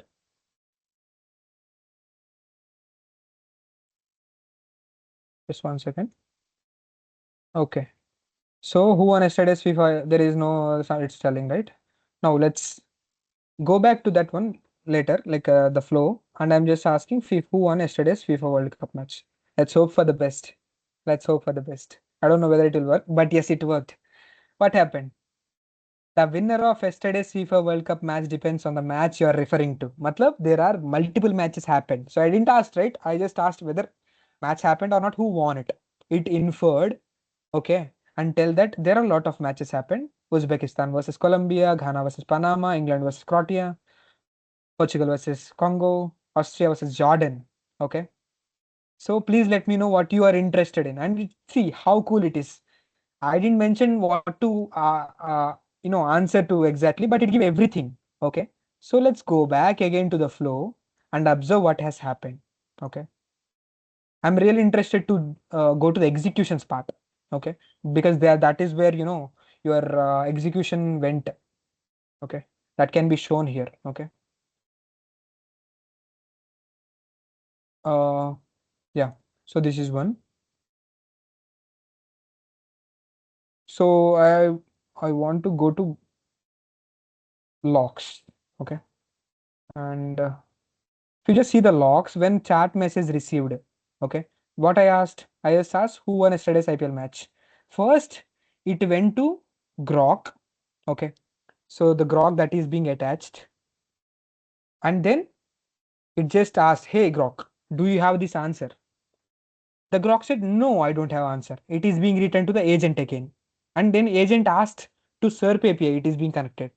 Okay. Hey, Sir Pepe, do you have this context? Then it will tell, wait, let me go to internet and get some context. And it has some context and it give back to the Grok again, and Grok again inferred and give back to the user. So this was the logs that has happened. Super cool, right? And I go back to this one and let me ask one more question for your better understanding. Like now you observe the flow when I ask the question. Okay, who won? Well, let's ask something crazy. Uh, what are the new features that came yesterday in Data Plus AI Summit that happened in SF, San Francisco? Okay, so there are a lot of mistakes here, but I'm not aware of it. I'm just giving again. See the observe the flow. Observe the flow. Here you can see right here what's happening. So first, I'll just uh, I'll just ask again for your understanding. Just observe the flow here, this flow, this green wala. Just observe it. It will be crazy actually. I'll just put it down, just down again. So observe the flow. One, two. Oh, it was very fast. Okay. So what happened is that if you just check the logs as well, that's what will happen. First step is getting the message from the chat, giving to the agent. And when it is being given, so AI agent is something like a non-living person, right? It don't know anything. How it can know? Via engine, right? It will go here. Hey, ask. Hey, do you know the answer? No. Come back again. Go to SERP API and come back again. So this is what happened. Okay, so it is telling that I'm sorry, but I was unable to find any information on the new features announced yesterday at the Data and AI Summit. So this is one big problem of AI. Okay, it has context. Okay, it has answered yesterday's IPL or FIFA World Cup match, but it is unable to answer what I'm asking about Data and AI Summit. So let's try to ask on one more question. Oh, when was Data AI Summit of Databricks is gonna happen? This year? Similar question, right? Very similar question. Let's see what it will give. Hope it will give answer. See, when I ask the features that are given by Data and AI Summit by Databricks is not given, but it is giving the Data and AI Summit by Databricks is scheduled to take place from June 10 to 13. Array, it's really hallucinating again. See, this year means it is referring as 2024, I think. So I need to ask, tell again. This year in 2026. Shit. It's really pissing up. Okay, let's go again. Hmm. Okay, it's go. Yeah. Okay, cool. I think it got no. No, no, no. I don't know from where it got the answer, but yes. It gives something. This is a hallucination problem that you can mitigate this via adding some properties called as the max number of tokens sample temperature. See, sample I'm giving 0.1. Let's ask the same question, what it will tell.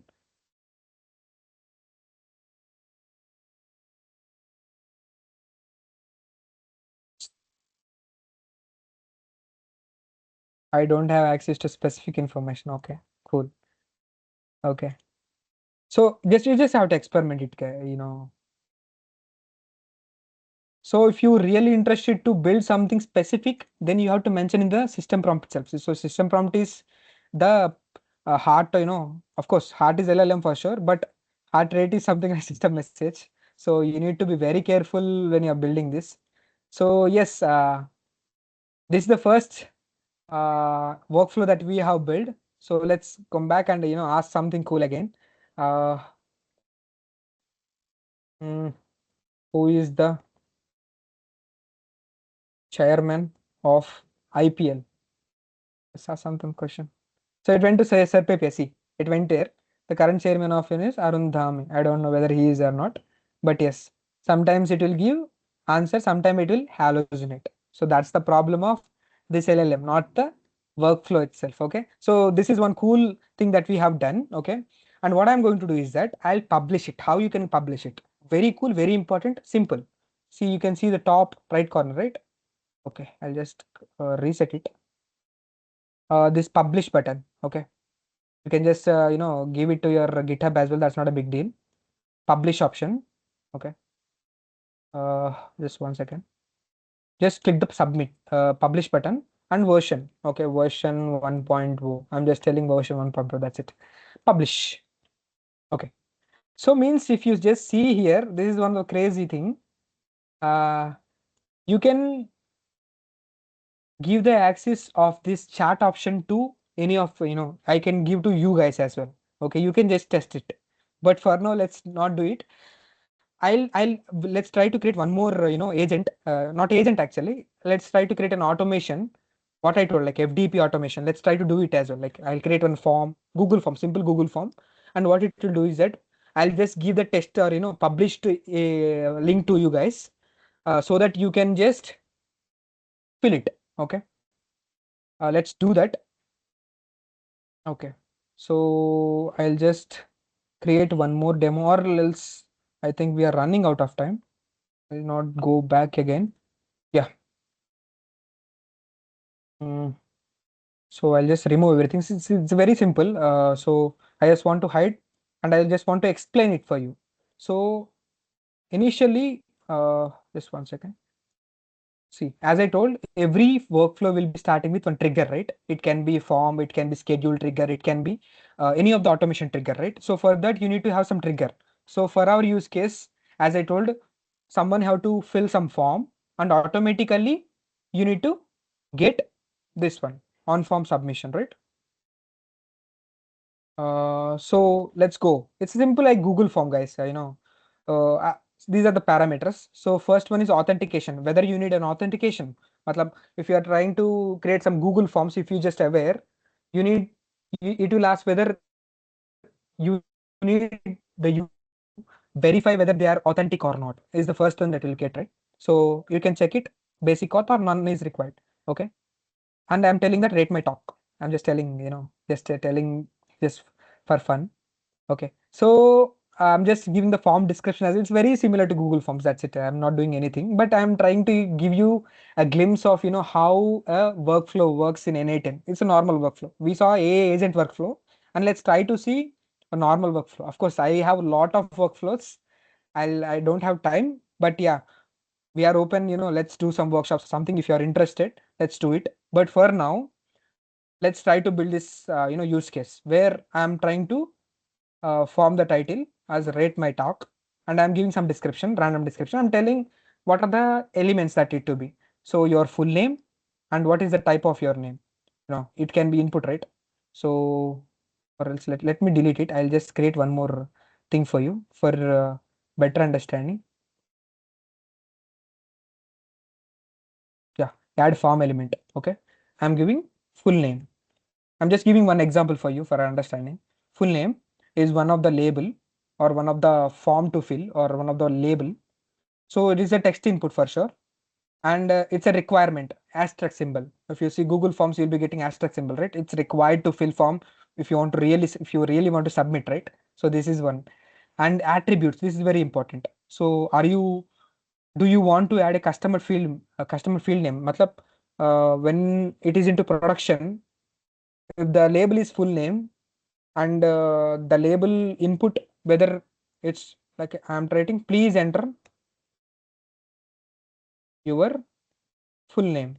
So when this form is in production, when your form will be there, right? In the form where you are filling, you'll be getting this label in the background, like please enter your name. It's a kind of, interaction kind of, feature that I'm adding here. Okay. You can add a lot of features as well. Placeholder, default value, required field. Of course, placeholder. Placeholder means, okay. Oh, no. This one. So placeholder is something that, you'll be seeing. Sorry. Uh, Custom will matlab your full name. I'm just telling. Okay. And similarly, I am building the same thing. Like, I have created a lot of things. So similarly, I have created a label for email. Okay. Please enter your email, type of email. Okay. Element type is email. You can have a lot of, things here. Email type is there, file type, number type, password type, radio buttons type. There are a lot of things. Okay. And please enter your email ID. I'm telling. Third one is department where you are from. Okay. Okay. And the third one is rating, whether how you are rating me. Okay. Let's make it as an interactive. I just want to create some interactive thing here. So radio buttons, like how you are rating. You have to choose at least one, right? One of, multiple things. Great, good, okay, not bad. So these are the four options I have given. Okay. And then third one or fourth one is gonna be what's your key takeaway from this workshop. Okay. I'm making it very realistic. Okay. Radio button would like to scale this workshop for students or something, like I'm just adding one more option. Second one would be I want to use this NIT as an academic research. So when I'm trying to read some research paper, I want to make it as an assistant. You can do that. And research automation, when you want to scrape something or make some citations, you can do this, right? You can just automatically fill one of the keyword that you are able to search for your citation and just give it to it. It will go to the internet and grab all the required, citation research papers that you want. You can do that, right? And yeah, so let's create one more thing. College you are from. Okay, I'm really interested in this. College you are from. By the way, this form is for you only. I'm just creating for normal interaction purpose. Please enter your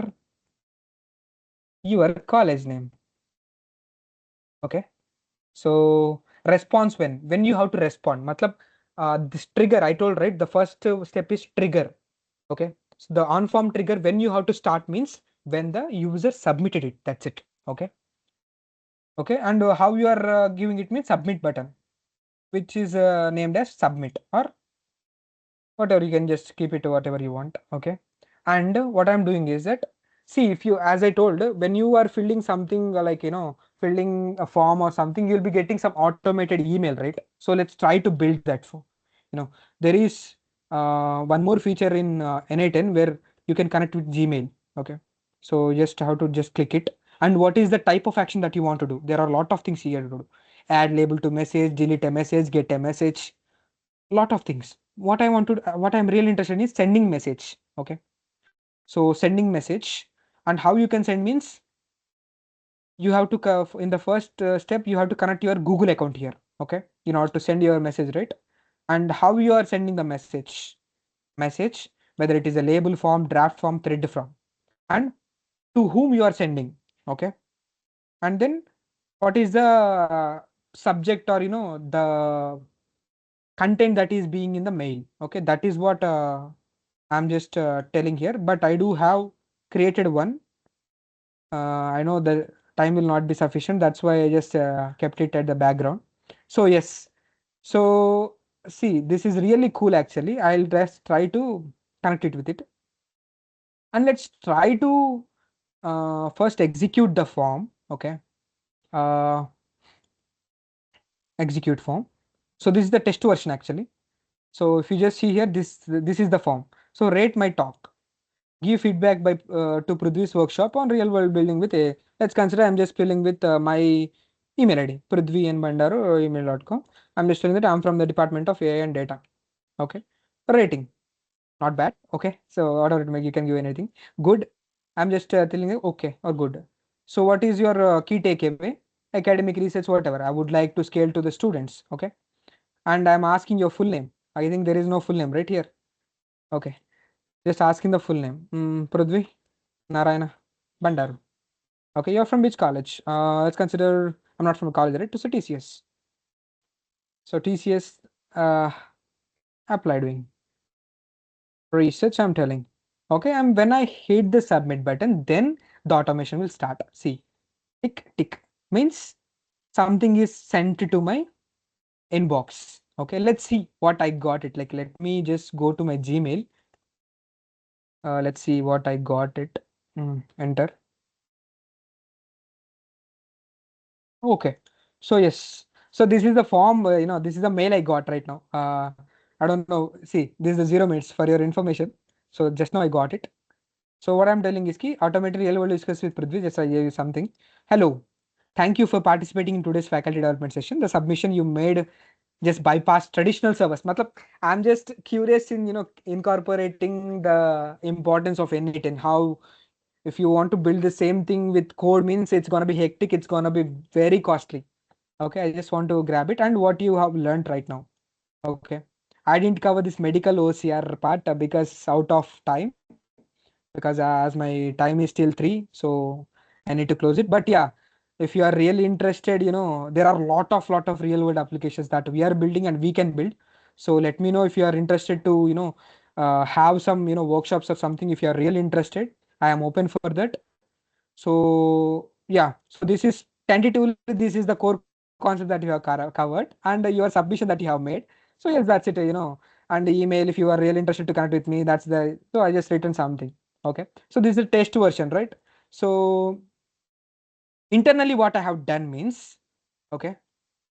So this is very important actually. So see what I'm doing. I'm sending whether you can send, get many, you can do any of the things. Okay, get send and wait response, get. These are the operations that you can done on top of Gmail. Okay, so I'm just adding the send button to whom you have to send. Okay, in my case, I just hardcode it as Prudhvi or something, right? In your case, you need to. It will be some different mail IDs, right? At that time, you need to see. Observe the left hand side here. This is very cool here. Observe the left hand side. Here you are getting some email, right? Email ID. So TC. This is what, right? So what I'll do is that here in the form that you are filling, you have fixed option, expression option as well. Okay. To expression. Fixed means you just have to hard code it, Prithvi and Mandar or anything. You can just. But when it comes to expression, means we are telling that it's going to be dynamic. It can be from Andhra Laila College, can be from a university, anything, right? So at that time I need to grab it. See, I'm just grabbing the email and pushing it here. That's it. It's a JSON object. That's it. Okay, so this is the very cool part of N8 and here. So if it's Prudhvi, it will be sent to Prudhvi. If it's someone, it will send to someone. So that is the coolest part here. So and how I am sending. So you saw, right? What is the um, subject here? Thank you for your amazing feedback. Okay. So that is what subject and email. What I want to do, like if you just see observe here, I'm just adding some background. Like I want to make it interactive. Okay. I'm adding some CSS at the background, HTML. I'm trying to build it, right? So I just asked ChatGPT, okay, this is what everybody can do it. So I just asked ChatGPT and I have hard coded this. Okay, this is a template that I'm building right now. That is what you are seeing right now here. So this is what you will get when you just hit it. Okay. So when I execute it, you'll be getting one more mail again right now. If you see here, I'll be getting one more mail. See, wait. Oh, no. I didn't fill the form. Okay, yeah. So I got a new form again. See. So I want to make it publish. So you can publish via timeline. Matlab you can just publish it to scheduling as well. Matlab it should publish at a 2 p.m. or 3 p.m. I can do that via this one, but I want to publish it again. Publish version. I don't know whether chat capability is there or not. So just come here to the form option. When you just see here, this is very important, test URL and production URL. Okay, I'll just copy it and I'll just give to you guys. Okay, I don't know whether I can be able to paste it here or not, but yeah, I don't know whether yes. Just 1 second. Mm. Ma'am, can anyone give me the access for pasting this URL? I don't know whether I'll have it or not. I don't have access to give this for your testing actually. What we can do? What we can do? Hello, ma'am. Can anyone give me access for sending the message on chat, like host Sir, of this session? while creating only chart is unavailable, sir. Oh, is it? Okay. Yes, sir. Do one thing, ma'am. Like, can you please add me to the WhatsApp group or something that everybody is there right now, so that I can just directly give it here, so that everyone will test right now. Sure, sir. Yeah, please do that right now, ma'am, if possible. Yeah, let's check it. If you want to share it. Okay. Okay. Will you check? Can add.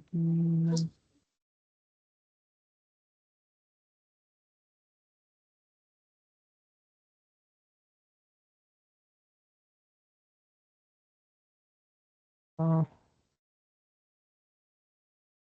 Ma'am, are you able to get my number, or do I have to share? Wait 1 minute, I, sir. I gave HOD to ma'am was Kanyakumari, ma'am. adding. Like, Yes, ma'am. yeah, Yes, sir. Yes, sir. yeah, sure. Thank you. Let me check whether my WhatsApp.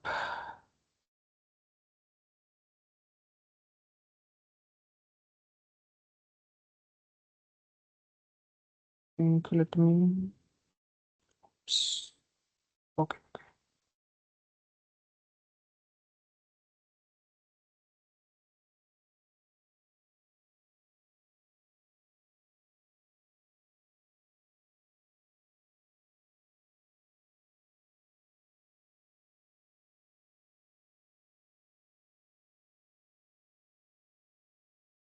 Meanwhile, if anyone have any questions, like I'm open to the questions right now. Like as we are running out of time.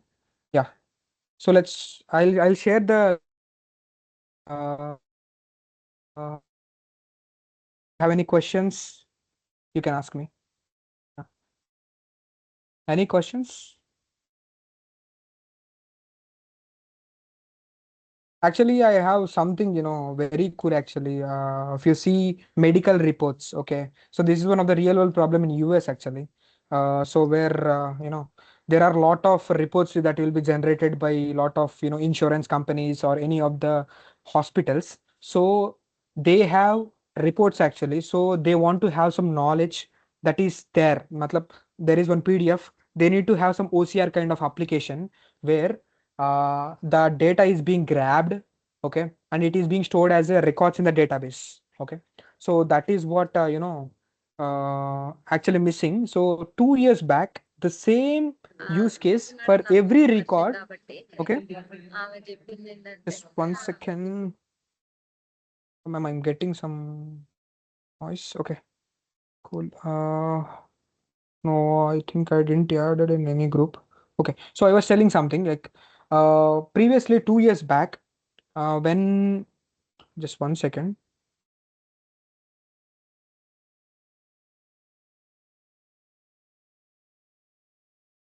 Message.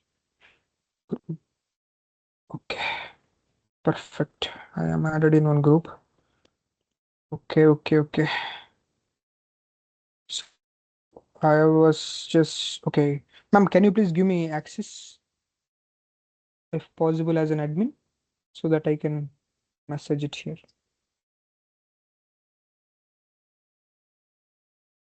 Let me.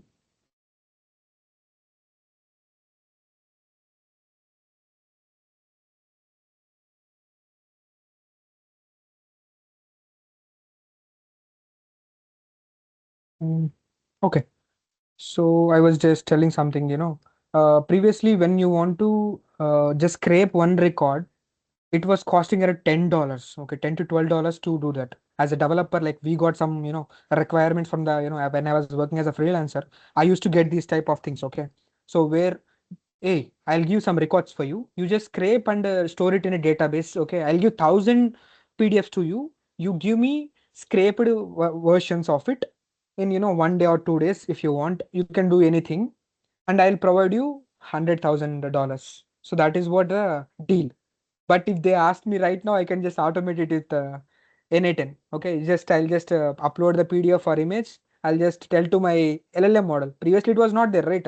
Of course, there is ChatGPT, but LLM APIs are not available at that time. Okay, so right now, thanks to agentic AI systems or AI agents that we are building right now, so it's a really cool. Okay, and okay, so yes. Can everybody fill this form? Let's see. Uh, it will be very easy, ma'am. Yeah, done, ma'am. I got it. I made it into published. Let's see whether like you'll be getting here itself. Okay, you'll be getting. You'll be getting like if it is executed, you'll be getting a confirmation mail from my side. Okay, because if you just fill it automatically, my N8N workflow. Okay, which I have like let me share it again. Which I have created, will just send you the message to you that what I just shared with you. Okay, so this is what. Okay, so I have 4 runs actually, and right now it is in published mode. Let me see whether someone is able to do it or not. I don't know. I'm not getting any of this, but yes, let me test it from my side. Mm, okay, I think no one has filled, but it's okay. You can fill it if you want. So let me test it by opening incognito mode. Okay. So incognito is something you can not access. I'm just pasting it here, the link. Okay. So here you'll be getting the form, right?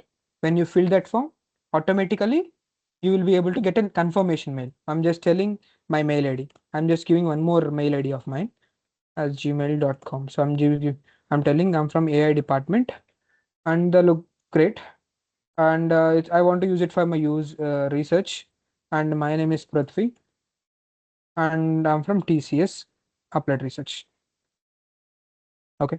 So when I hit submit button, okay, the form is submitted successfully. Okay. I'll just go back to my Gmail. Okay. Okay. So this is my okay, no. Yeah. Let me open my Gmail box.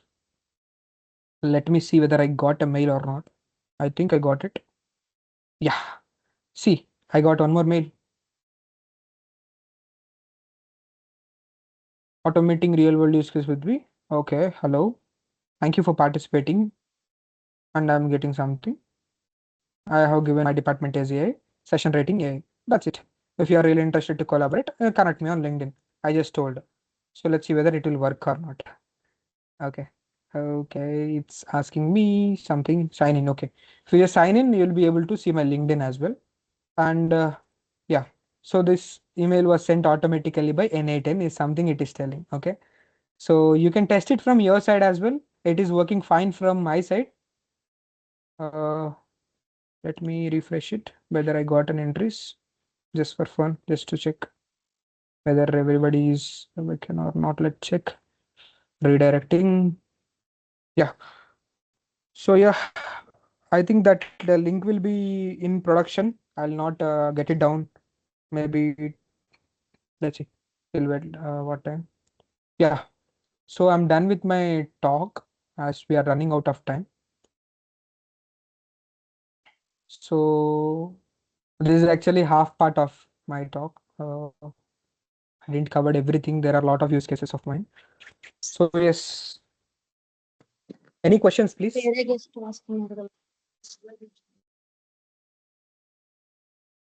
questions from the audience?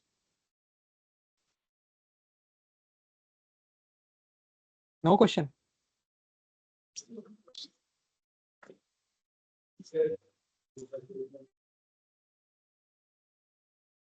Hello.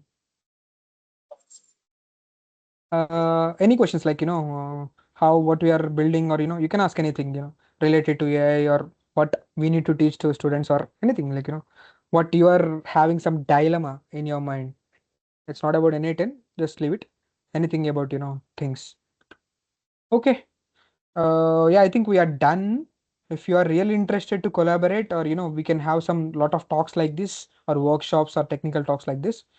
So I have given my LinkedIn ID in that mail itself. If you are feeling that, or feel free, like I am in the group as well. Feel free to message me. So yeah, that's it. I'm done from my side. Thank you for the opportunity.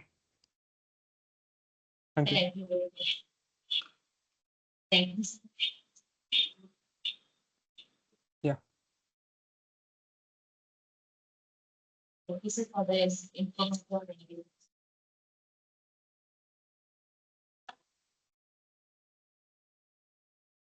Uh,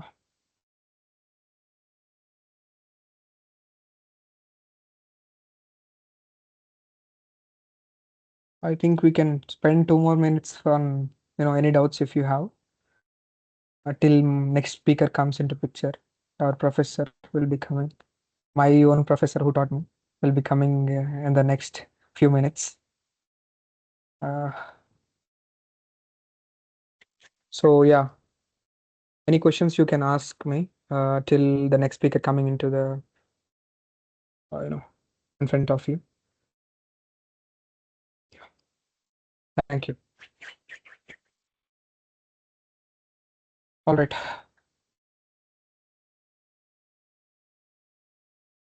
We will now take a short break of 5 minutes.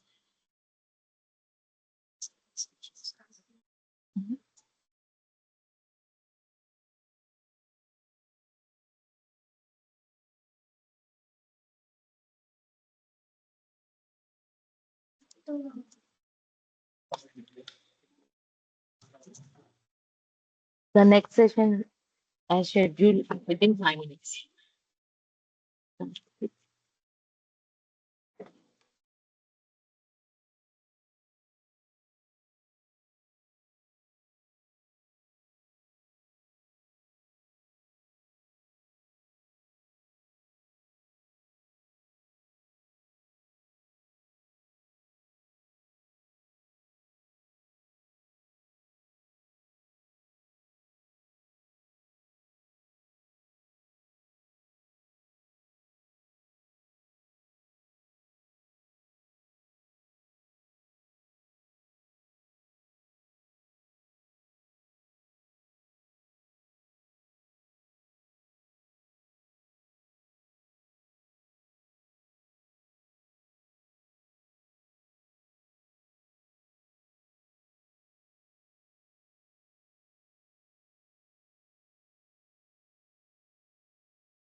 Welcome back, everyone.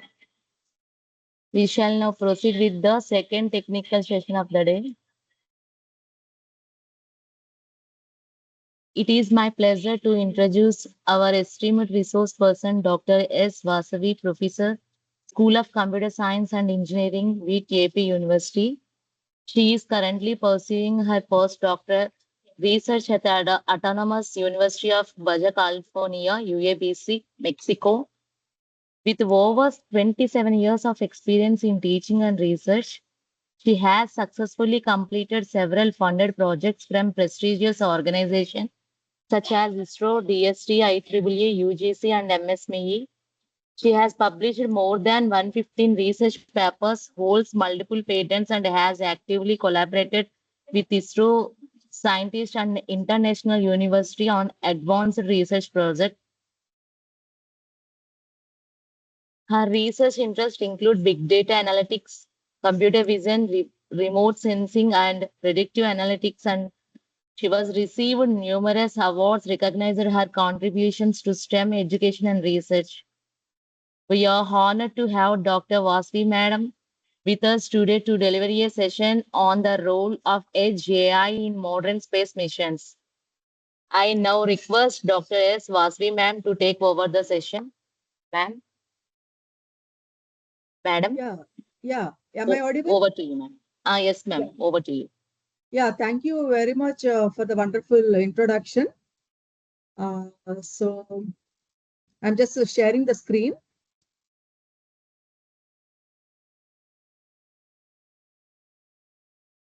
Is the screen visible? Yes, ma'am. Yeah. So first of all, thanks to the HOD CSE madam for inviting me for this particular FDP. And I must tell my association with the Loyola Engineering College way back in 2008. That time I'm in KL University as the head of the department at CSE. So that time, uh, the college, uh, Andhra Loyola College fathers, and they are all planning to establish one engineering college. So we are all there. Tainis father, I really remember Tainis father, and Francis Xavier father, and Milkiar father, and also Joji Reddy father. So from time to time, I know the fathers who are associated with engineering college, and I myself, I remember the days when we were there in the campus to see, like, what best can be done to the college, what books has to be purchased to the library. So my association with Loyola Engineering College is something like, it is like a second mother to me, Andhra Loyola College. So whenever there is a request from Loyola, I cannot say no. I should tell always yes only to Andhra Loyola College and the Loyola Engineering College. And again, I must thank Mahesh Reddy, sir, principal sir, for supporting me in all my association with Andhra Loyola Engineering College. So again, I know some of the teachers there, some of the head of the departments there. So I know, like, how it grew to Institute of Autonomous. So like a baby, I have seen since 2008 to even now 2026, right? So so I can see step by step what are the various positive things of the college, what are the various laurels or achievements done by the college. So I know, like, it's really good that many of the teachers, they are really dedicatedly doing their work, and they are bringing up some good achievements to the college. And even the students also, they are very good. I can see some of the students participating in some of the seminars, some of the fest being organized by various universities. When I'm there as a judge, and when I'm there as a resource person, I've been seeing closely not only the students but also teachers. They are putting their real effort to see that the institute grows in all means. So this is my association with, the Loyola Engineering College. So coming to my talk, the role of edge AI in modern space missions. So here today, I'm not to see that I have to teach something to you, because I can see that a very renowned teachers are there in the uh, meeting, in the session. So I'm not here to teach what is AI or what is any other thing. Just now we have seen Prudhvi Narayana, who he's telling something good stuff on AI.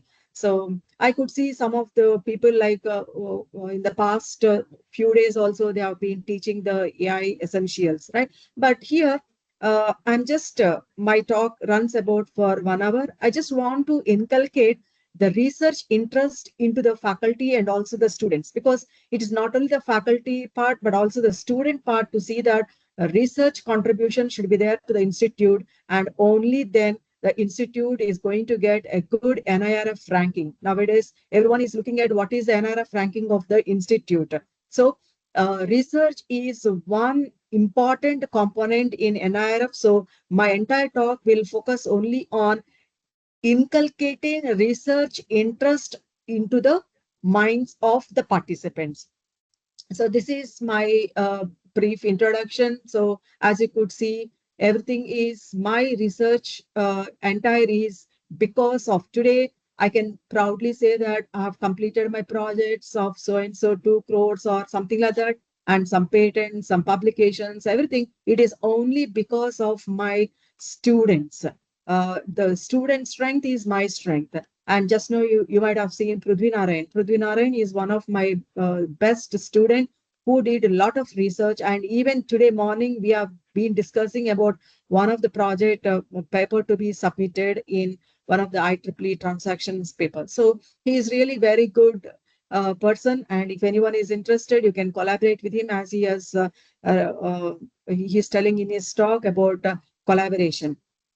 So as you can see, this is my entire uh, biodata, where I visited several of the universities in 8 countries, and I've seen how the research is going on in various other countries also. And let us look at, yeah, these are the projects which I've completed in the past 10, 12 years. And the very first project, latest project which we have completed is development of edge computing framework for multi-object detection. You may see that the title is very simple, multi-object detection. You may be thinking that it's a very simple project. Why some 30 lakhs is given to me? Of course, we have completed it with 11 publications as the outcome. So as you can see, multi-objects. First of all, what is an object detection? As we all know, the object detection is given a video or given an image, you need to identify the various things that are available. The object can be human being, the object can be a vehicle, the object can be tree, the object can be building. So a number of objects may be there, and you need to identify what are the various objects. So you may be thinking that this is a very simple problem, why 30 lakhs is given. But the question here is not just only identifying the objects, you are supposed to identify the objects when the camera is available in the orbit. I'll just show you like what is the gist of this project. So I'll just show you the gist of what exactly we have did in this particular project. Hope the screen is visible. This is an advertisement. Yeah, please watch this video.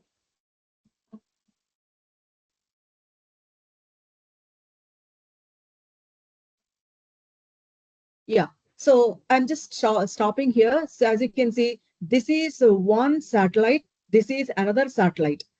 So here, as we know, like two human beings can talk to each other. And if some of the faculty are in IoT, they may be telling that Internet of Things, one particular equipment will talk to the another equipment and so on, Internet of everything and so on. And here it is not that one human being talking to another human being, but one satellite is going to talk to the other satellite. So as of now, what is the kind of ISRO launches and everything is, for example, as you know, like Chandrayaan 3, success, right? So what happens? What is the failure of Chandrayaan-2 and what is the success of Chandrayaan-3?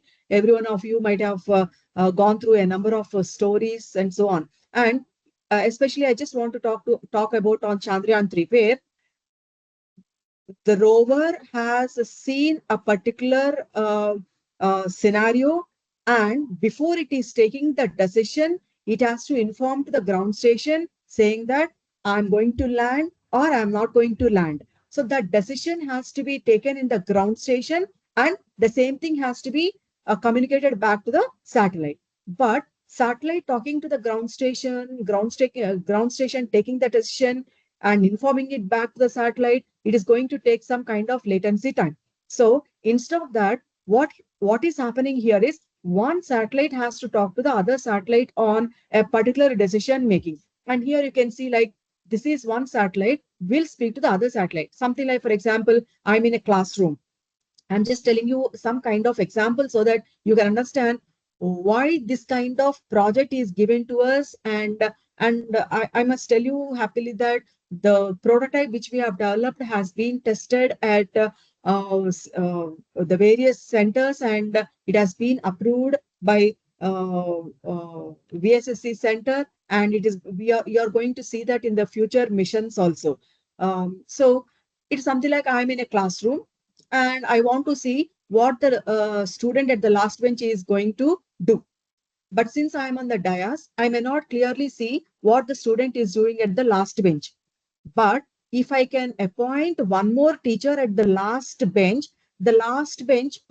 student who what the student is doing, the teacher can closely monitor and the teacher can inform to me. So here you can see that two teachers are available at one at the dais and one at the back bench. So these two teachers are going to talk to each other. Why? Because is the teacher who is available on the dais may not immediately see what the last bench student is doing. So it is that in order to clearly know what every student is doing. So for example, maybe we can imagine like two teachers are talking to each other. The same thing here also, two satellites are going to talk to each other. I'm just scrolling to the next part of this video so that I'll continue my discussion again. Now you see, satellite 1 is monitoring a large area. Now we call this as the swath area. As you can see, the swath area is called as a 400 kilometers. Means what? Something like I I'm calling the two satellites as two teachers. So one teacher can see how much area 400 kilometers I'm going to look at. But as you know, for example, I'm at the dais. I can see the entire room, but the first bench student, what the student is doing, I can clearly see rather than the student at the last bench. So I can see the entire 400 kilometers, but the very nearer part, I can see very closely, I can very clearly. Whereas when it comes to the last bench, means when it comes to the farther away point, I cannot see it properly. So here what is happening? Two satellites are going to communicate to each other. For example, let us say the first satellite has looked at 400 kilometers and it is informing to the second satellite saying that probably there is some fire available, some fire detection. I have detected a fire. You please go and look at what exactly is this fire, where it is happening, what exactly is the case, and to whom I have to inform, and so on. So this satellite is going to inform to the second satellite. Something like, for example, I'm informing to one of the teachers saying that there is some sound or some noise available in so and so classroom. Please go and look at what is happening there, right? So just I'm just moving to the next part of the video. Just please look into this.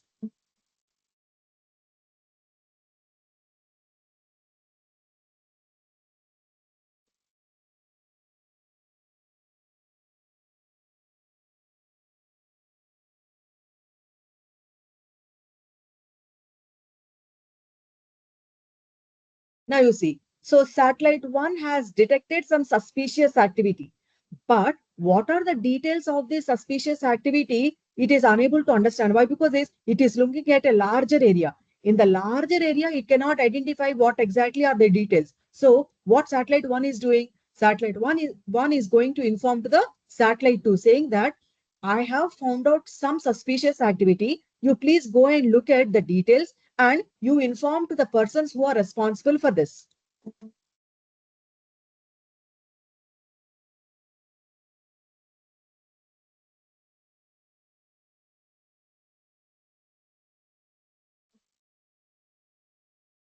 Now you see. So satellite 1 has informed to the satellite 2 saying that I have seen some suspicious activity. You please give me the details. Now what satellite 2 is doing? It has swath area of only 120 kilometers. So 120 kilometers means what?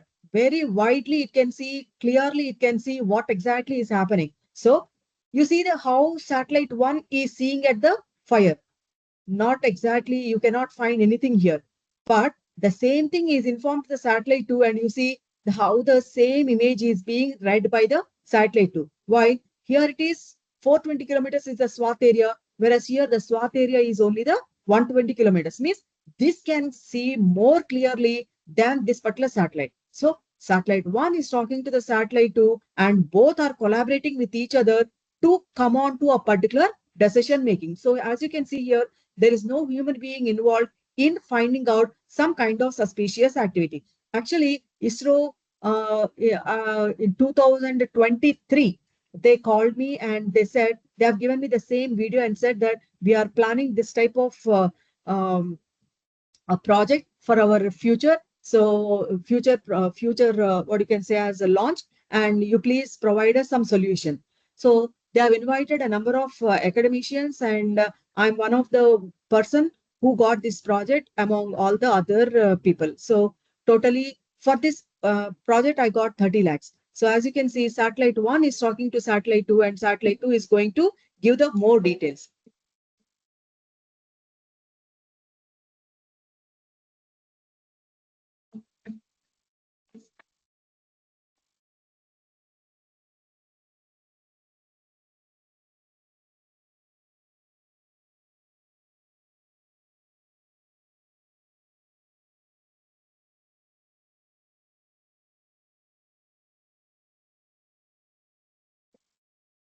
Now you see, I remember like I think in 2024 or 25, I gave a guest talk in the same Loyola College and said that I'm going to get this project.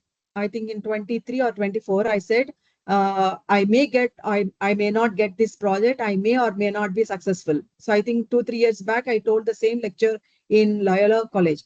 And now I can proudly say that I got this project. I successfully completed this project, and we have handed over the entire project to the ISRO people also.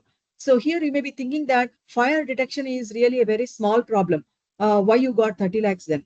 So the problem here is it is no, like those who are already working with the deep learning image processing, you may be thinking that, okay, I'll take one of the deep learning model, I'll take the image, satellite image or any image, and I'll apply my deep learning model, and I'm going to get the result. So for this, why you got 30 lakhs? You may be telling that.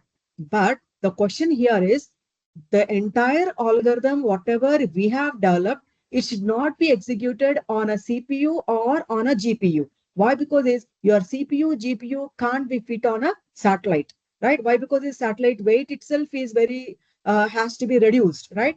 The what are all the components you are going to put into the satellite, if you are, it is going to be tons of weight, you cannot fly it, right? So you need to see that with less kind of equipment and with less kind of the all the equipment and all, you are supposed to uh, deploy that into your satellite. So, and again, you're supposed to get the answer not less than in a 1 minute. As you can see, I don't know how many of you have worked with the deep learning algorithms. So your entire algorithm will take at least, however best equipment you are going to use, it is going to take more than a minute to get the results. That is, this is an object or this is a human being, this is a vehicle. So for correctly classifying a particular object, it is going to take more than a minute. But you are not using CPU or a GPU. If at least if you are using a CPU or a GPU, you can guarantee the time. But now you are not going to use the CPU or GPU. But what you have to do then? We have entirely developed the entire code on an edge device. So edge device as small as a Raspberry Pi, but we have used advanced edge devices like, Jetson nanoboard we have used upsquared AI, we have used a number of kinds of coral board we have used. So a number of kind of edge devices we have used in order to see that which device is going to best support the satellite. So we have deployed our algorithm onto a number of edge devices, and we have seen what is the power dissipation analysis, and accordingly, the edge device is going to be deployed into a particular satellite. So I'm just going back to my presentation again.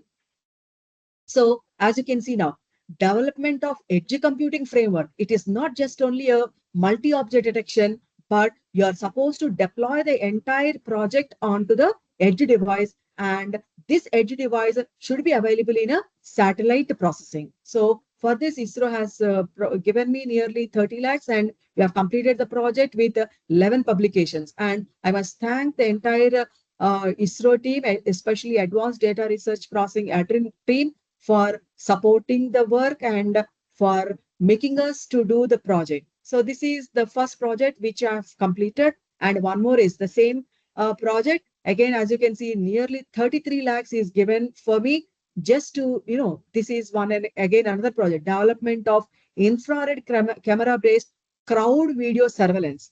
I must tell you, my dear participants, right? So because of the successful project completion of crowd video surveillance, I must tell you that I was appointed as one of the team member for the Godavari Pushkaralu, for the upcoming Godavari Pushkaralu. So the our Andhra Pradesh government is very particular about the Godavari Pushkaralu, which is going to be scheduled from, I think, June 27th or 24th. I exactly don't remember. The last week of June to the first week of July.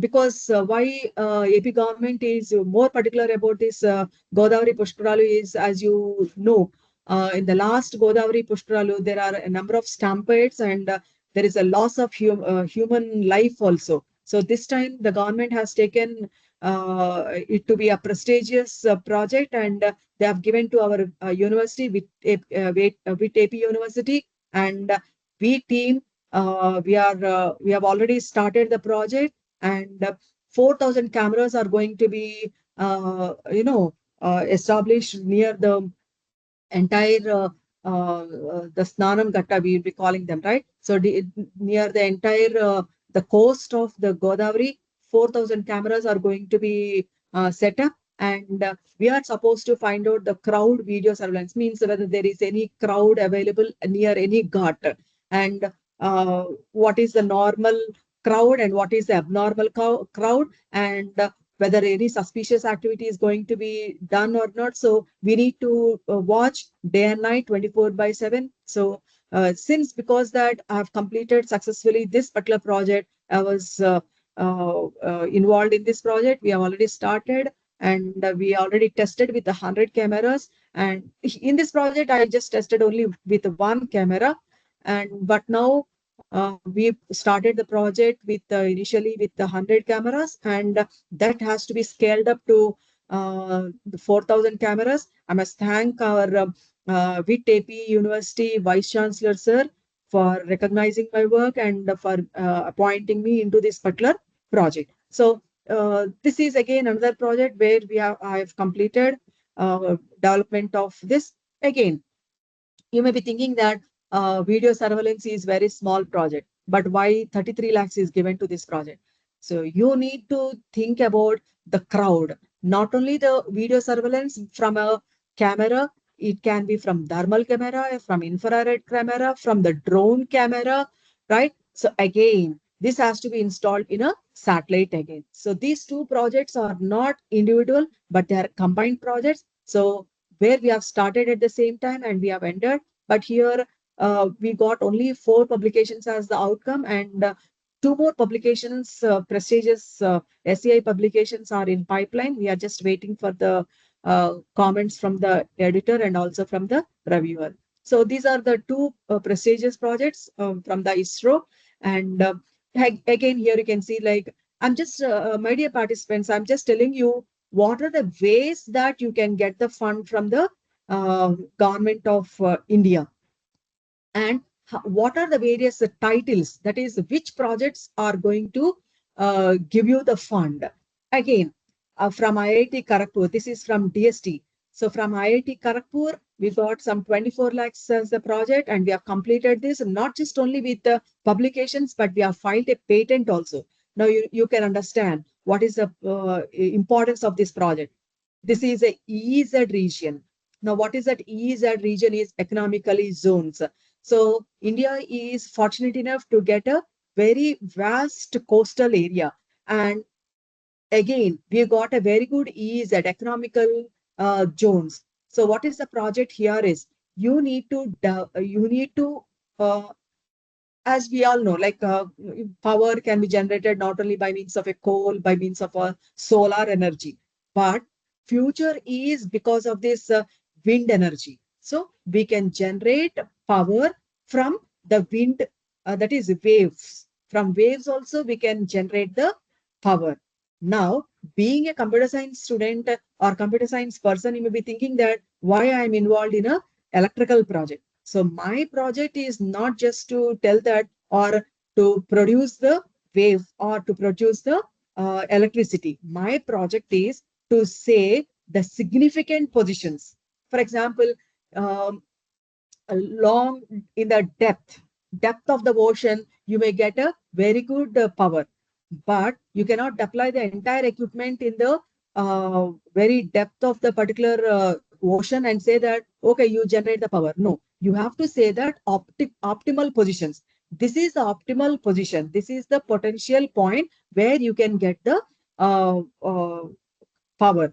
So we have collaborated with Gujarat, Adani Group, and we have given a number of solutions to Adani Group, saying that where are the positions that you can deploy your equipment to get the power optimal. So you know the meaning for optimal. For example, from Loyola College, you want to go to the Penn Circle. There may be a number of routes available, but you want a best and also the optimal route to go to that particular bend circle. Same is the case here also. In the ocean, there may be a number of hot spots where you can generate the power. But we have to find out the optimal position, best position, because the power generating equipment will be in tons of weight. And all this cannot be carried over in a ship and they cannot deploy in the deep ocean. So we have identified some hotspots and where they are the um, optimal hotspots, and we have informed to Adani Group saying that these are the various points where you can deploy your equipment to get the uh, current or the power from the waves. So this is again another project where we have successfully completed with two publications, and we have filed a patent also. You may be knowing the importance of a patent. So in future, Adani Group may say that the entire project is ours and no one is involved. So that's the reason why we have filed the patent first and then we have given the solution to the Adani Group. So this is another project which we have completed. And again, one more project long back. 20 to 24 we have completed. This is again another project where we have uh, identified a number of objects, and the GIS map has to be updated. No, you know the meaning for GIS map. All our Google Maps are being updated, right? The Google Maps or other kind of maps being updated. So whether any new building is constructed, whether any new road, as you can see in Amaravati area, a number of roads connecting the entire Andhra Pradesh or entire country. You can see that outer ring road, inner ring roads, a number of roads are there. So earlier, 10, 15 years back, we don't have the roads, but now there are roads. So our project is to identify whether any new buildings have been constructed and new roads are there and so on. What are the changes available in various kinds of objects? So this is again another projects where we have completed. As you can see, this is another. And just now Prudhvi has left. We were involved in this particular project where Prudhvi and the entire team, we went to Australia and we have presented this project where we got nearly $8,000 to complete this project. So you may be thinking that whether this such projects will be funded by IEEE or not. Yes, of course, IEEE is also there to see that it is going to fund the project. And what did we do here is whale movement. There are different types of whales entering into our oceans. It can be a number of oceans are there, but specifically we worked for Indian Ocean. So fin whale is there. Likewise, a humpback whale is there. So a number of types of whales are there. So we have identified, we have taken the satellite image. As you can see, my dear participants, so all my work is on satellite images and video processing with combined with data analytics, right? So here you can see, like, we have taken a satellite image and we have taken we have identified the type of whale and whether it is entering into our country or whether it is leaving from our country. So that's where we have identified and we have submitted the project in Australia. So these are the various projects I've completed, and these are the ongoing projects where again we are looking at the quality of the image, the quality of the image. So, for example, Space Application Center, Ahmedabad, that is the first center, ISRO center, and there are 13 centers, 13 ISRO centers, major. I'm not speaking about the minute ISRO centers. The major centers are 13, and first center is Space Application Center, Ahmedabad, and it is responsible for looking at the quality of the input. As we all know, once the quality of the input is good, the algorithm that you are going to apply onto the input will be of successful, and the result will be useful. If the input itself is not good, however best algorithm is there, you cannot get the good result. Something like, for example, if the input quality of the student is good, a teacher can get some outcome from the student. If the quality is not good, we cannot do anything with the student. So we need to try to improve the quality of the student. That's where, for example, placement is one of the measure for the outcome of the any institution. So how to get a better placement? For example, very recently you might have seen our VIT-AP University, we got 97 lakhs as the one of the placement for the student in LinkedIn. So that is one of the benchmark for the university to see that to attract good students to the colleges or the universities. So if the student quality is not good, what we do, we give some kind of placement training. Same is the case here also. So ISRO, one of the ISRO centers, SAC Ahmedabad, it is responsible for looking at the quality of the input to improve the quality. So this is a project where currently we are involved in, and we are trying to improve the quality of the input. And two more projects I have applied, and I'll just show you like what is the output of this particular project. Already we have applied, some initial reviews are already done. So I'm just showing the what is the project.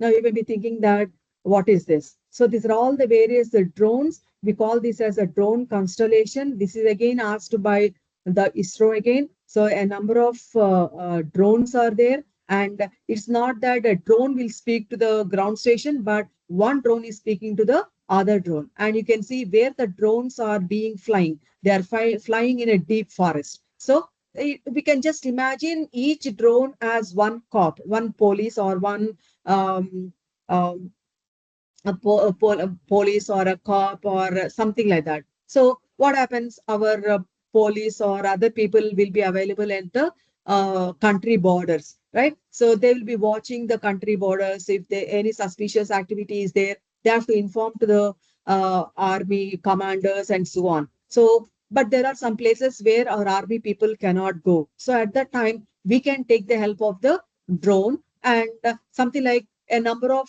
army people or police people, they are just moving around the country borders. Now, one person moving in one direction, we have to see that no other person is going to move in the same direction. Why? Because it's two people moving in one direction is of no use. They have to spread. They have to uh, they have to talk to each other, saying that I'm going in this route. For example, I'm going southwest or northeast and so on. And what they have observed in that particular uh, direction, they have to inform to the other drone, and other, for example, I'm calling the drone as a person. So one person, what they have seen, what they have observed, has to be communicated to others, saying that this is very sensitive area. There are a number of terrorists available. So let us, some more people come in this direction. So something like that. You might have watched a number of movies also. So some kind of missions being operated by our army people, right? So, but there are some places where army people cannot go. So at that time, we can take the help of a number of drones like this, and each drone have to talk to the other drone, and they have to identify the obstacle. So obstacle can be a tree, obstacle can be other kind of. So here, the obstacle here, it is a tree. Obstacle can be another drone. So it has to identify a number of obstacles, and it has to establish a path, and the same path, for example, this drone itself should not move again in the same path, and other drone should not come into the path. Probably those who have already read data structure subject, they might have been knowing like the shortest path algorithms, all pair shortest path algorithms, and so on. So we have to implement all those algorithms into this particular drone. So as you can see, like now.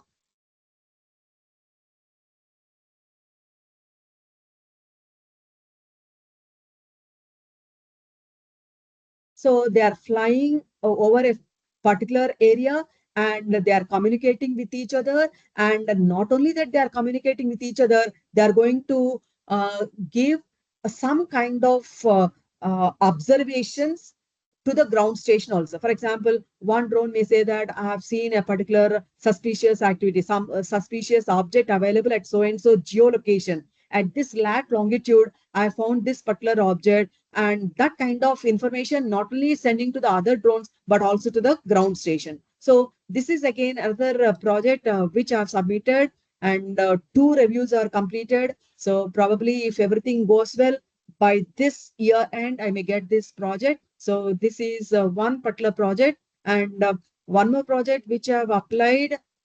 This project which I have applied is this is again an international project. So myself and Singapore, National University of Singapore, and one particular industry in our own country. So we have collaborated with each other, and we have submitted this project. Nearly the project is of 1 crore, and we have submitted this project. Deutschland, DSD, part of German railway network Deutsche Bahn, is designing and building a digital twin of its rail network to maximize transport efficiency and capacity. Now I'll just tell you what made us to submit this project. When I'm in a childhood, right? So we used to go to Tirumala every year, yearly once, and at that time we have when we have to board the train, so we really don't know where exactly our compartment will be there, because at that time all our LCD displays are not there. Right? Currently, we have a number of displays available. So we know where is our platform, where is our compartment, where we have to board, and so on. But when during my childhood, some of the participants may be knowing like, right? So we really don't know where our compartment is there. We used to run over the entire platform to check our compartment, and we used to board. So later on, you know, electronics people, they have supplied this display boards to the entire nation. Of course, they also collaborated with other industries, and they have given the display boards to the railway platforms. So today, boarding the train is very easy for us. And as you know, our Prime Minister proudly saying that a number of fast trains are going to be introduced to our country. Number of Vande Bharats are going to be introduced to our country. And you may be knowing, like from Hyderabad to Vijayawada, fastest train will be 1 hour. Likewise, from Vijayawada to Bangalore, one more train. So like that, a number of fast trains are there. So in this scenario of the fast trains, we want some kind of information to the passengers so that they can board their train very comfortably, right? So this is the major idea behind our project. And I don't want to say much details on this project. Why? Because it is still under review. So once the project, and we are going to file a patent also on this. So once some reviews are there, and we get the initial funding, I'll reveal the project. without building new tracks. Realizing a digital twin of 5,700 stations and 33,000 kilometers of railways is a massive undertaking, requiring a custom 3D pipeline connecting DST's HD map with CAD datasets and simulation tools, including those from Siemens JT ecosystem. In NVIDIA Omniverse, based on Open 3D Framework Universal Scene Description, the teams are able to connect and aggregate critical data sources into a single high-fidelity model.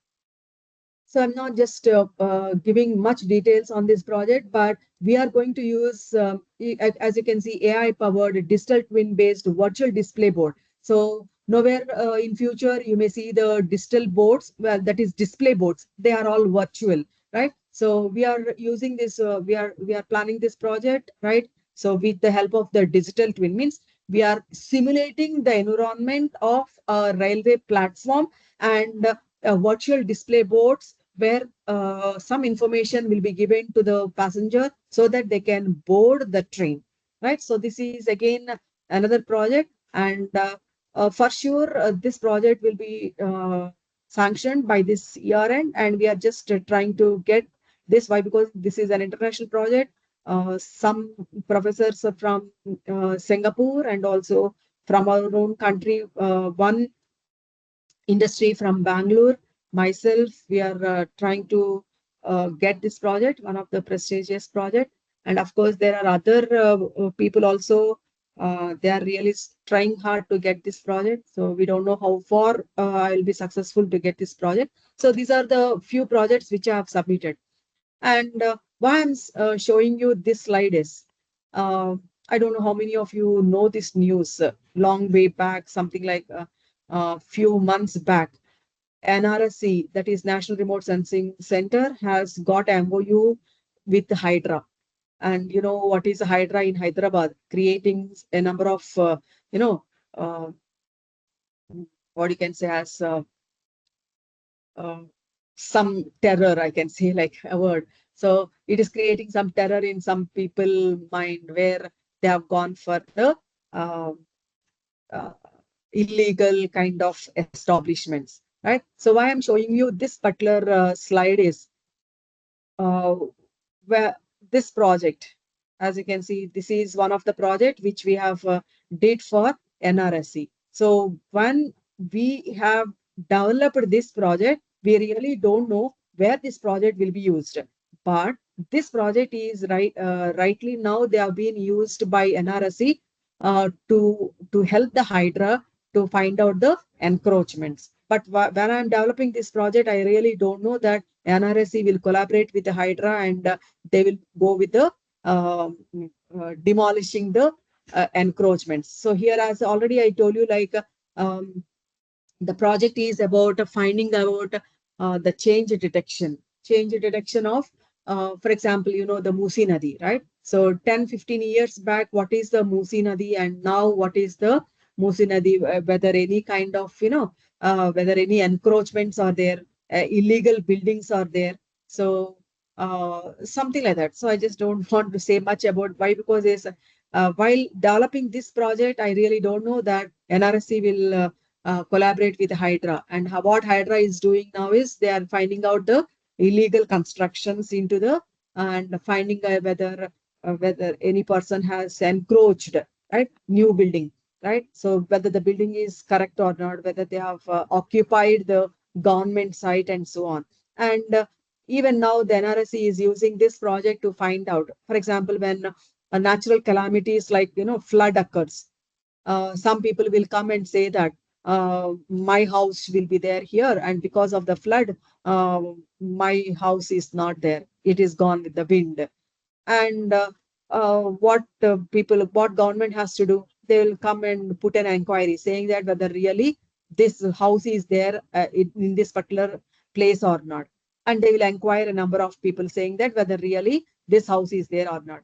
Our neighbors or our real, they may not help us sometimes. So they may give the wrong information also, but our satellite will never give the wrong information. So what government is doing now is, the Hydra, what they are doing is, they're taking the satellite image of, let us say, for example, 2010. Now they are taking one more satellite image with a 2026. Now they are finding out the change direction of these two. That is in 2010, what buildings are there, and 2026, what buildings are there, finding out whether new building is there or whether any uh, buildings are collapsed and so on. For example, if my house is there in 2010, because of the flood 2026, right? So my house is gone with the wind. So the satellite image is saying that, yes, the building is there, but because of this natural calamity, this person has lost the building. So satellite will never tell the wrong, right? So while we are developing this project, I really don't know that this project is used by the Hydra. So I don't know whether it is good or bad, but they are using it, right? And one more prestigious project which I have taken is like uh, we have collaborated with the CARE laboratories of DRDO, right? So what is the project is again onboard processing of drone imagery for military vehicle classification. You may be telling that vehicle classification is very simple. What are the various vehicles? Like, for example, car is one vehicle, or you know, four-wheeler is one vehicle, three-wheeler is another vehicle. So a number of vehicles may be there. But what is the greatness in this project? It's a military vehicle. So I just request some of the participants to Google and find out what are the various military vehicles of each country.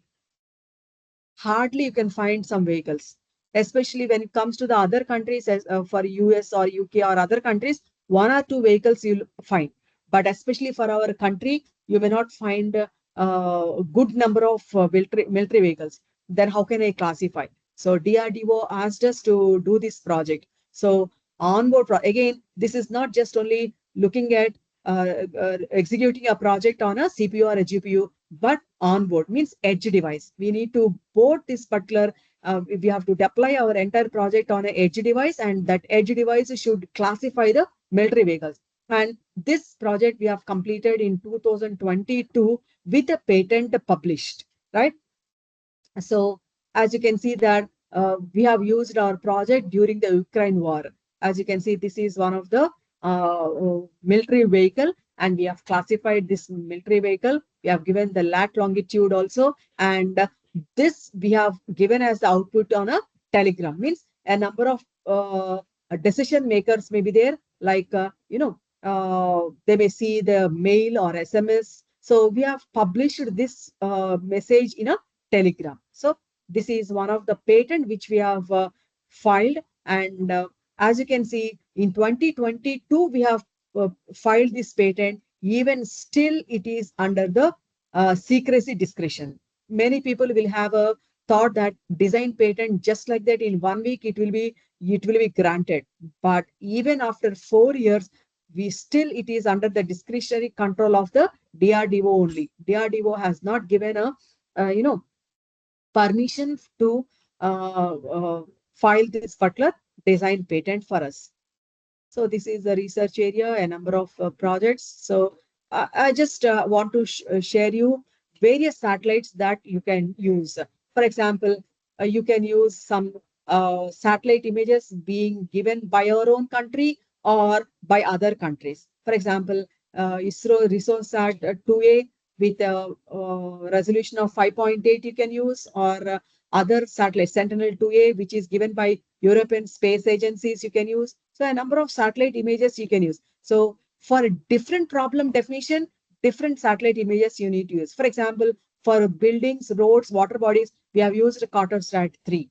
Whereas for wave power, we have used OceanSat images. Why? Because we have to find out the oceans like Bay of Bengal or Andaman Sea. We have got a number of satellite images belonging to a number of seas and oceans. Likewise, not only the Indian satellite images, but we have taken UCO polar data set, likewise GeoEye, likewise QuickBird, Iconus. So different satellite images will be there, and depending upon the problem definition, you can take the different types of satellite images. So these are, I'm just quickly going away with others. As you can see, this is the EEZ region. So this is the EEZ region. For example, this area may be good to produce a good number of wave, that is the power. But deploying your equipment here is farther away from the shore. So these are the optimal positions. So this position you can deploy so that you can with a cost-effective way, you can produce the wave power and also the energy. So I'm just quickly going away because I have another meeting scheduled at 4 o'clock. Yeah. So what is ISRO? Because why I'm showing you this slide is you can get some problem definitions out of this particular, and you also can apply it to the ISRO and you can get the funding. And just remember, media participants, only your research will be there with you.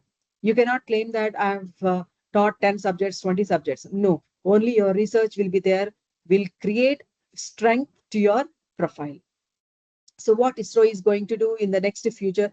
So as I told you, like the EDGE project, we have already deployed, we have tested it, and you may see that in Chandrayaan 4, my name may not be there, but because I've taken the money from them, so it's something like they purchased the project from me, so my name may or may not be there, but I have the happiness that the project is developed by us.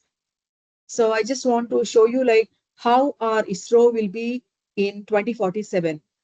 Why? Because our country is aiming as the third one to have this type of Antariksh stations. You know, railway station, bus station, like that. We have the Antariksh stations. Your parents spent 15 lakh rupees on your engineering degree, and you can't even spend 9 rupees to make sure that it doesn't become useless.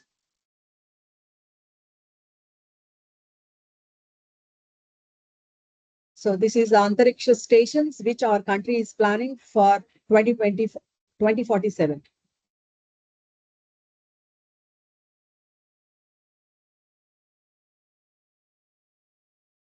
Indian Space Research Organization ISRO on Friday showed the first module of Indian Space Station IE base.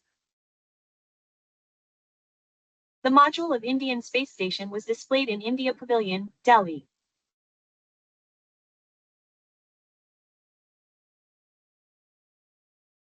The name of this module is Base 01.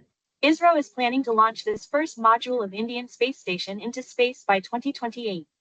As soon as this module of Indian Space Station is launched, India will join the list of those countries which have their own laboratory, i.e. orbital laboratory or space station in space.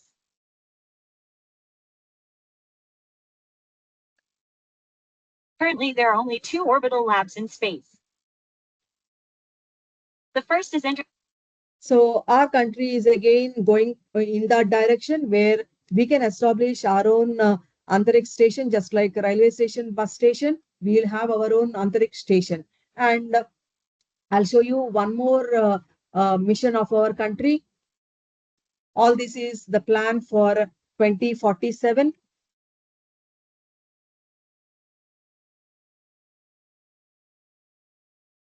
I'm just skipping some slides because of my own constraints. Just 2040, India will be, based on the direction of Prime Minister, we are going to land on the moon. The crewed mission will be on the moon, and we are going to bring back safely. Thereby, 2040, Indian space program will be in par with any other spacefaring nations in terms of launcher, in terms of human spaceflight program, in terms of application, in terms of satellite. ISRO on Friday. So as you can see, like this is again another announcement by ISRO chairman. So Narayana Garu, so he is telling about that the Chandrayaan 4, right? Our prototype is being tested at UR Rao Center. So where they were really, happy with the prototypes which we have developed. So this is at another project our ISRO is planning. So if anyone is interested, you can apply to the ISRO and you can get the funding from the ISRO.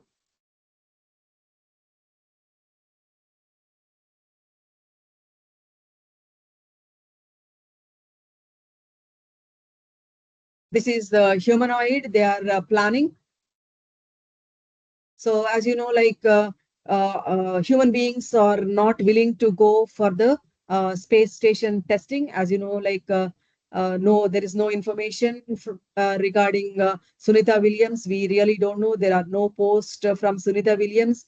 And yeah, we should not talk on a public platform also, whether she is really alive or not. So after so many stories like that, people are not really interested to go they don't want to sacrifice their lives, so they want to go for a humanoids. So you can develop such kind of humanoids. What is their health positions, weight, natural language processing, and so on, so that you can apply to the ISRO, and they are going to fund the projects, right? So these are the few things just I want to share with you. So I'm just looking at whether any other, yeah. So this again, whoever is interested in COIS.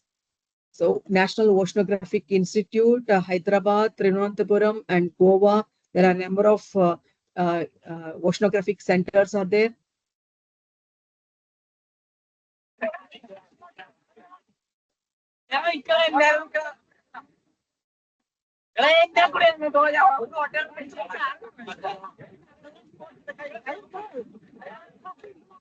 Now, as you can see, long back, there are news that there is a lot of fish and this particular article beach.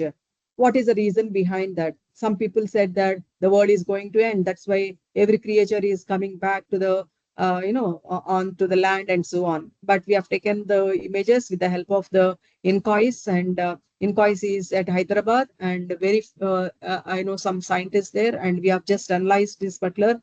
And as you know, this is because of the global warming. As you can see, the sardine fish cannot stay with that kind of temperature, so they just came out. So these are the various other projects. If you are interested, you can just go through them. So I'm just skipping the most of the parts because of the time and all. Yeah, so that's all from my side. If anything is there, please, I'm just waiting for the questions.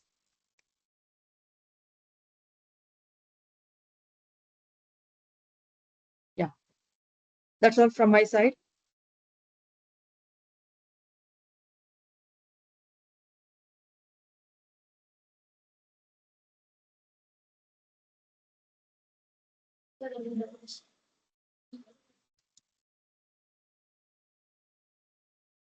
Thank you, madam. Thank you, madam, for the. Yeah, so I can accept some questions also, please. If there are any questions, you're welcome.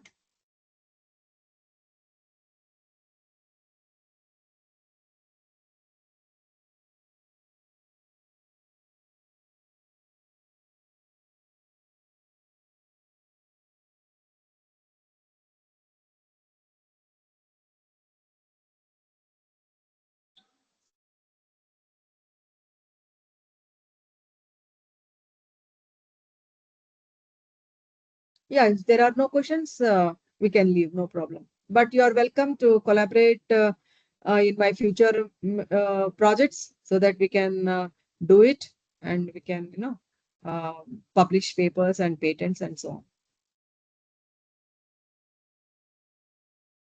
Okay, ma'am. Thank you, ma'am, for Yeah. the insightful and informative session. Okay, then.